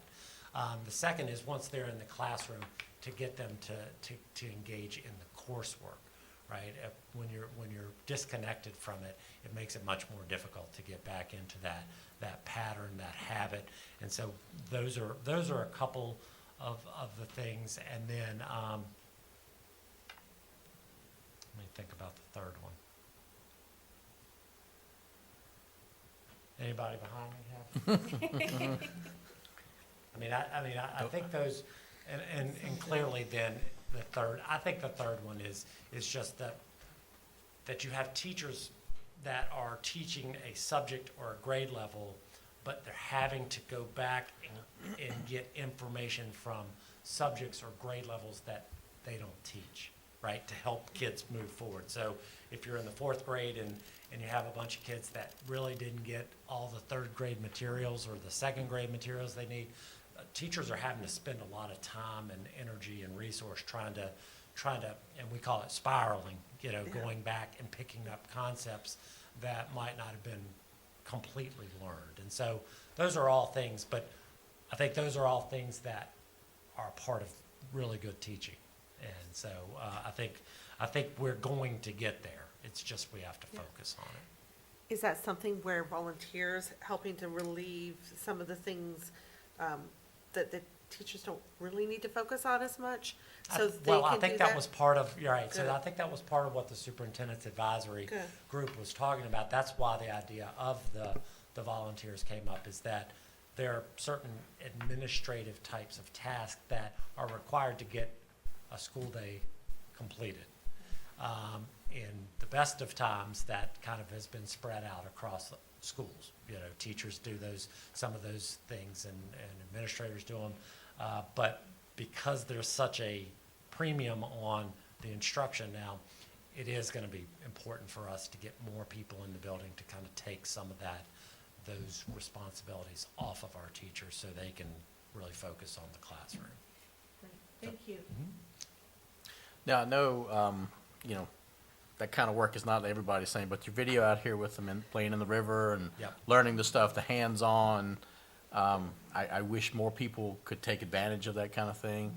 It not only does it teaches them and shows them things, but it teaches them what's here in our community. This is not just in other places. It's what's here. Yeah. And so I know playing in the creek's not everybody's thing, but Should be. it should be. It really should be. But In Amherst County, it should be. I would guess that that's probably the material that all of those students will remember. Yeah, exactly. Down the road. Yeah. That would be my belief. And I wish that all the students had the chance to take advantage of something similar to that, if not that specific thing. Well, it can happen in smaller ways. Right. Right, in every classroom. Yeah. And that's what we're going for. Yeah, good. Is that kind of feeling. Good. Thank you.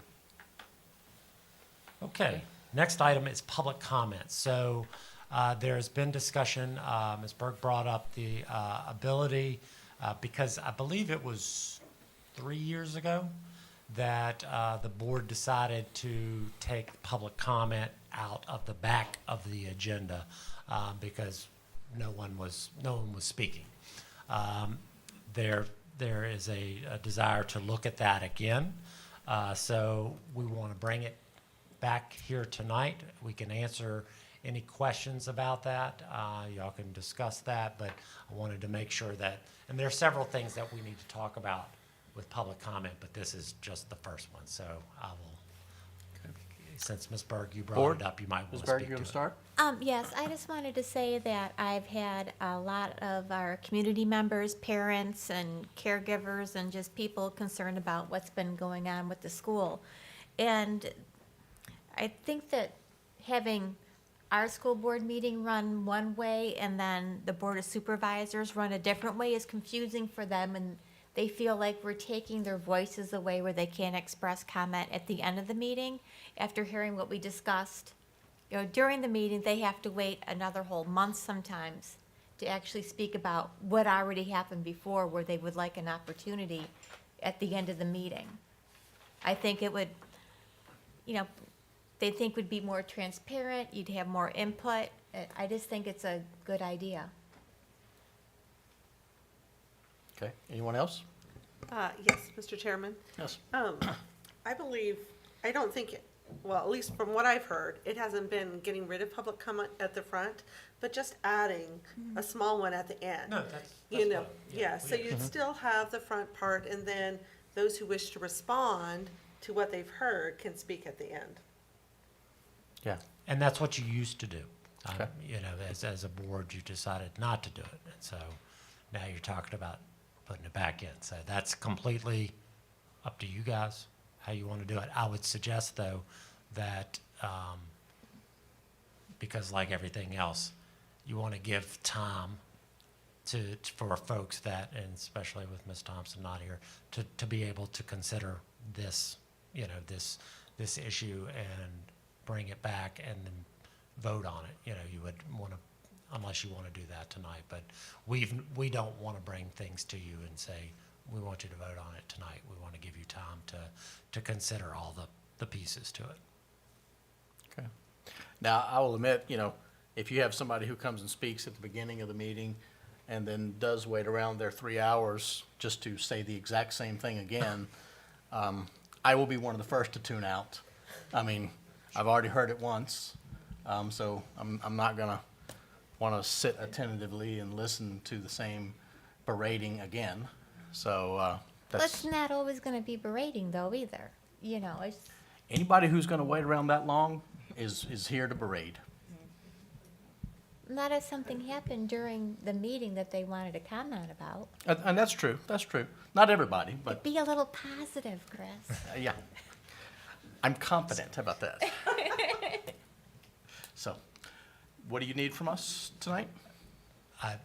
This was brought Okay. because it was a request Okay. for you guys. So y'all have to. It's up to the board. I don't know if people are comfortable to vote now on it, or if you want to wait until next meeting. Mr. Greiser, did you hear? Right here, Do you have any comment on? if you want to wait till Ms. Thompson comes back to the next meeting, I don't have an issue with that. Okay. Can we do that? Do you Yes, mind? sir. Great. We'll table it till next. Okay. One quick thing on that. For our next meeting, when we discuss it again and we hopefully have a vote on that, could I just have some suggestions perhaps before next meeting on how that motion should be Sure. worded? Yeah. If we just say bring back the old? Okay. It wouldn't be a very difficult motion. We can get that to you. All right, thank you so much. And I will say you did a good job with the quarantining one. I'm getting proud of you guys. Nobody's going to question our motioning anymore. So the second part of public comment was what we discussed in our meeting last Thursday about a statement prior to public comment. I think there was a desire that you had asked Ms. Patterson from VSBA to give you an example. I took that example and I took out things that I know we currently don't do. And so on board docs, I have a draft copy of that for you to look at, to consider, to give us feedback. If there's anything you want us to do with something like that, I think, and this is once again the desire of the board to make sure that our public understands what is expected at that podium, like what we would like for people to remember when they're at the podium, and then how we can address their concerns, right? That's also embedded in this statement as well, is that the ability for us to contact people, especially if they have some sort of grievance or issue that needs to be resolved. So I think it meets both a decorum piece as well as a how do we then connect back up with the people that might have an issue that needs to be resolved. I think that's stated in this document. Should we consider adding maybe a column on here that they can put a phone number or email So, address? well, that would be the third part of Okay, this sorry. conversation. That one, we could talk about it at the same time, but there's been a lot of discussion recently about people providing their address and the safety concerns around that people would much rather have their privacy than having, making statements that might upset others and then having your address out there. So what we would offer in terms of all of this is to say, maybe we have some sort of contact information that they give us so that we can then reach back out to them and talk to them. The Board of Supervisors has changed to ask for your voting district, which is a little bit broader. And so those are all things that I know that have been brought to me from the board, and I'm just handing them back over to you. Board, any discussion?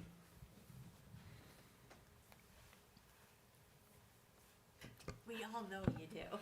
Oh, no. Guess whose name was on the chalkboard every day for a long time. There are a few things, I like the idea about, maybe putting what district you're in, you know, and an email and phone number. The statement seems quite, expansive. So I think I'm reticent to place too many limitations on our public comment, because I want to, even as it is, our public comment, there are many people out there that don't even really understand they can come in comment. There are several things that I would probably consider taking out. So, but with Mrs. Thompson not here, Mr. Greiser, I would just suggest that maybe we table it for next month. Can I ask this? Over the next couple of weeks, if you have things that you would like to suggest, send them to us. We can then give you a couple of versions of this, and you can choose which one. And I want to be clear. I didn't create this document. This was what was requested from the School Board Association, and what actually they sent. I took out the things that I know we don't ask people to do, right? And so this is as close to what we do as we possibly can get. So what I would ask is that you come back, you provide us some feedback based on this document, and then we can create some. And so in our April meeting, we can say, okay, let's talk about the second comment. We can talk about, do we need to have a statement that's read by the chair prior to the comment, and then how we ask people to sign up. And I think we can get that accomplished next meeting in April. The last thing is board norms, and I do think that since Ms. Thompson respectfully asked since she has such a major part in that, because most of it is about her responsibilities as chair with the board, with the superintendent, that she could be a part of that conversation. So I respectfully, on her behalf, ask that we table that as well into April. Okay with that? Good with me. Okay, then that is all I have, Mr. Chairman. Thank you, Dr. Arnold. So now we get to committee reports. So, Mr. Terry, I just want to, since April the 14th is during spring break, just a reminder that we are April 7th. So it's a week earlier. Because we've spent so much time together, we need more quickly. So April 7th, just a reminder. Okay, sorry, Mr. Terry. No, that's completely fine. So we get to 12.0, and we're going to do 12.0 and 13.0 together, which is committee reports and individual school board members. So we will start and go down the line. If you have a report, you can report. Otherwise, just comment. So, Mr. Arasi, would you like to go first, please? Sure. Well, I'm not on committee, so I don't have a report, but I do see things starting to move toward positive light, and that's great. Very good budget work, and we're going to keep moving forward, and we're now approved, so we can move forward with those spending and money gathering, and I guess all the stuff that we need to make the school run. And everybody else that's out there that has fought through all of this past year, and there's been more downs than ups, I think, but to keep pushing through, there is light at the end of the tunnel, and everybody is just, it's amazing to see this from my perspective as being new here and seeing and learning what every individual does. It's really incredible how y'all come together and make everything happen. There are so many gears in this clock, and it's really amazing to see you all work. Thank you. Thank you, Mr. Rossi. Ms. Justice? Thank you, Mr. Chairman. All of you, Dr. Arnold, thank you for your desire to facilitate and inform us and work with what you perceive as our expectations. I really appreciate that. And Kim, all your work. And Dr. Wells, thank you so much for your 3-point options as far as contact tracing and quarantining. I really appreciated the positives and the negatives. And Mr. Gallagher and Mr. Crawford, all of you, thank you very much. Sienna and Peter, thank you so much for coming here, and I look forward to hearing some suggestions on how to engage the students more. As a home educator, engagement is so focal. We have a lot more flexibility, but there are so many options in the larger school setting because you have a lot more people, a lot more skills. So I look forward to seeing how we come together to do that. And even though I know government works slowly, I think we've gotten some really good traction here in meeting our community's desires and needs. So. Thank you, Ms. Justice. Ms. Berg? Yes, I wanted to say a big congratulations to Ms. Riker from Elin today when she got her, or finally came in to get her award. And also to our speakers that came and spoke with us today, our parents that came in and spoke, and also to our student reps. It's always great to hear them and what they have to say. And also a big thank you to our solar guy that happened to go to Navy. It was really interesting and exciting that we could actually make some money out of this, cut our bills down, and put some more money into education instead of into the electric bills. And thank you, everyone, for coming, and everybody who's watching at home. Priscilla? Mr. Terry, I told Mr. Greiser I would do his report on the Gov School. Okay. All right. Thank you. Ms. Berg, you done? Yes, sir. Great.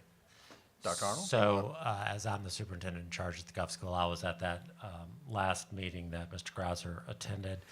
The big issue for the Gov School was getting their budget completed. They have a budget. We, school systems in the area, pay tuition. That is how our students go to the Gov School and how they pay their bills. And they are not going to raise tuition. I think that we're probably closing in on 3 or 4 years where they haven't done that, but warning the possibility in the future years. One of the things that they've been trying to do to keep that down is to bring more students in. But when they bring more students in, that's more of a burden on the school system to pay more tuition. And I know that Mr. Terry is a part of the STEM. Y'all have that conversation all the time as well. So that's the main issue there that they're working through, but they're going to give a budget that's going to not require all the school divisions to increase their tuition. And just so you know, the Lynchburg City Schools is the fiscal agent, even though 5 school divisions are part of the Gov School. So they follow, for example, like whatever Lynchburg City would do for raises and those kinds of things. So that's how they make their decisions on their personnel. What are our numbers at Gov School? How many, Peter? Are you asking about How many people from Amherst? Amherst County? Yeah. I believe it is 8 in the senior class, and I would assume it's also 8 in the junior class. Okay, 8 and 8. I think we had one more, like sometimes when Occasionally, school yeah. systems don't fill their slots, Right. they open up. Yeah. Plus or minus like 1 or per. Gotcha. Okay, thank you. Mr. Greiser, would you like to make any statements tonight? I'm good. Thanks for letting me participate remotely. Thank you, Dr. Arnold. You're welcome. Okay. Ms. Ligon? Okay, as far as my committee reports, Laurel has not met since we met, and things are calm there. I think we're due to meet, what month is this, April? Yeah. So we'll meet in April, and I'll have more information about our budget and things over there. As far as VSBA is concerned, I did attend the Southern Regional meeting on Tuesday night. It was very good. It was hosted by Lunenburg. We did it 2 years ago, so it kind of goes from place to place. And But I did enjoy everything that J.T. Kessler had to say, and they had some good artwork. Amherst County had some artwork there. From Elon, I believe, was very nice artwork. I appreciate the strawberries. I've been smelling Mr. Terry's, and I couldn't get mine open. So I'm sitting there going, I could ate yours. But anyway, I want to thank everybody for those. Everything is good. We've enjoyed ourselves tonight. As far as the decision about contact tracing and quarantined, I'll make an analogy that answers that question. I took a trip some years ago, and I asked the driver why he went so far out of the way to get me where I had to go. And he said, because I wanted to keep you safe. So the analogy is that we did a lot that a lot of people didn't agree with in the community when we had to do it, but I believe that I want to thank the central office, Dr. Arnold and his staff, all teachers, administrators, everybody who has worked so hard with calling people up into the wee hours of the night, making sure that we were trying to attempt to keep our children safe. And so, not just the children, but the administrators in the building. So we appreciate what has already been done. And we are coming out. This is probably the first time I didn't have a mask on here. That don't mean you won't see me with one on in certain places. It depends on how crowded it is and what degree of people that I'm dealing with. I'm still wearing one to work. So we still have to be careful. But as the former board members here have said, we are coming out, and I feel very good about it. And for the student reps, you had some great things right there. And I want to encourage parents, maybe we haven't said this or maybe we have, all these changes that we're making, we're going to need your help. We're going to need your help to keep your children home when they're sick in order for this to work. We can't do this by ourselves, that we'll have a turnaround here that won't be very pleasant. So please help us with that. And then help us help your child get caught up. You know, we can do that. All over my grandchildren's homes are papers and some of that stuff I don't even know how to do, but you know, I'm not supposed to.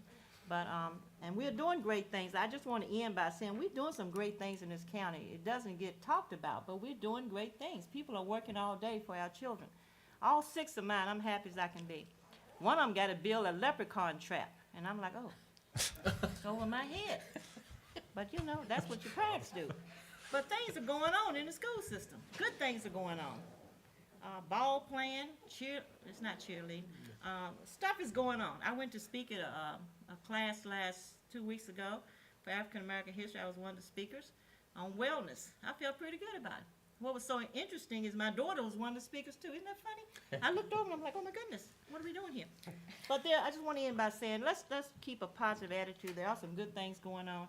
And for the public comment, you know, I try to answer emails when I get them. I might just say thank you, but we're going to try to do better. If it's to me particularly, I'll answer. If it's to the whole group, sometimes I assume the chair will answer.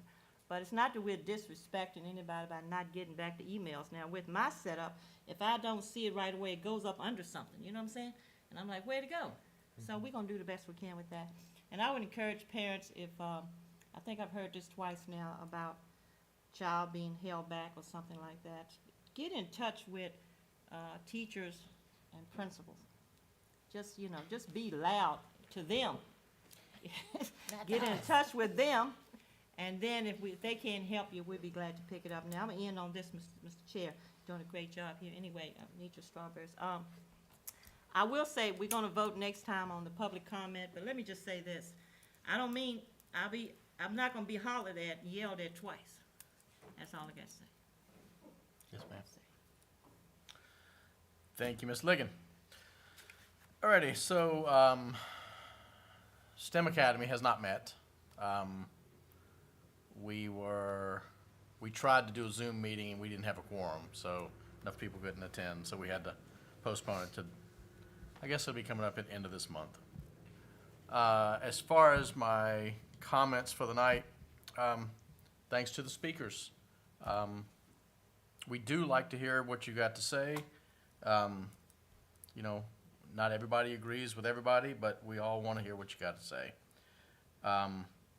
I did like hearing what Ms. Justice had to say about the possibility of tutoring and that option. I think that's a great thing to bring up. And, you know, we will have some students who need to get caught up and caught back up. So I think that's something that we definitely should check into. As far as the budget, you guys do a great job of providing such a, a detailed description of what's going on. And to keep an open mind about knowing the gas budget is probably gonna take a huge hit. Having a backup plan for that, not going in saying, this is where all the money is truly going, that we can pull money back to cover those extra expenses that we know are gonna hit. And I agree with Ms. Berg on the go solar. I'm a big proponent. To be able to see us produce an electricity, all the electricity that we'll need, and providing it back to the grid, and making a couple dollars on that is an awesome thing. And I'd like to have a shout out for Real Synergy. We've been working with them to get our new superintendent application out there, and they aren't here tonight, but they came and talked to us recently, and they've done a great job providing us the information that came from the community, the teachers, parents, students, everybody who participated. It's good seeing a community take so much interest in who will be overseeing the school system. And we hope that we can find the candidate that best matches their wants, needs, desires, however you want to put it. So I've never been in this process before. Several people have. I hear it's a pretty tough process, but so far, this group has made it a lot easier to swallow than we were expecting. So hats off to them. Student reps, thank you guys for coming. Like I said, keep looking forward. We need that out of you guys. We need that out of the whole school system. That's about it. Thank you very much. Mr. Chair, I just have one more question. Are we now going to cancel the meeting for the 17th? That was, That's not necessary. that That's was for correct. the board, for the budget only, That's right? for the Yeah, budget, so I right. just want to make note we're not Yes, going to ma'am. do it, are we? No. See you again in April, Okay. April 7th, That's what I was thinking. Yeah. Just want to make sure everybody was aware. I think. It would So- be springtime by then. Oh, well, Yeah. You're not invited. that. So, all that being said, can I get a motion to adjourn? Mr. Chairman, I'd like to make a motion to adjourn. Thank you. Can I get a second? Second. Thank you. All those in favor? Aye. Aye. Sorry, forgot about this hammer. Good job, Mr. Terry.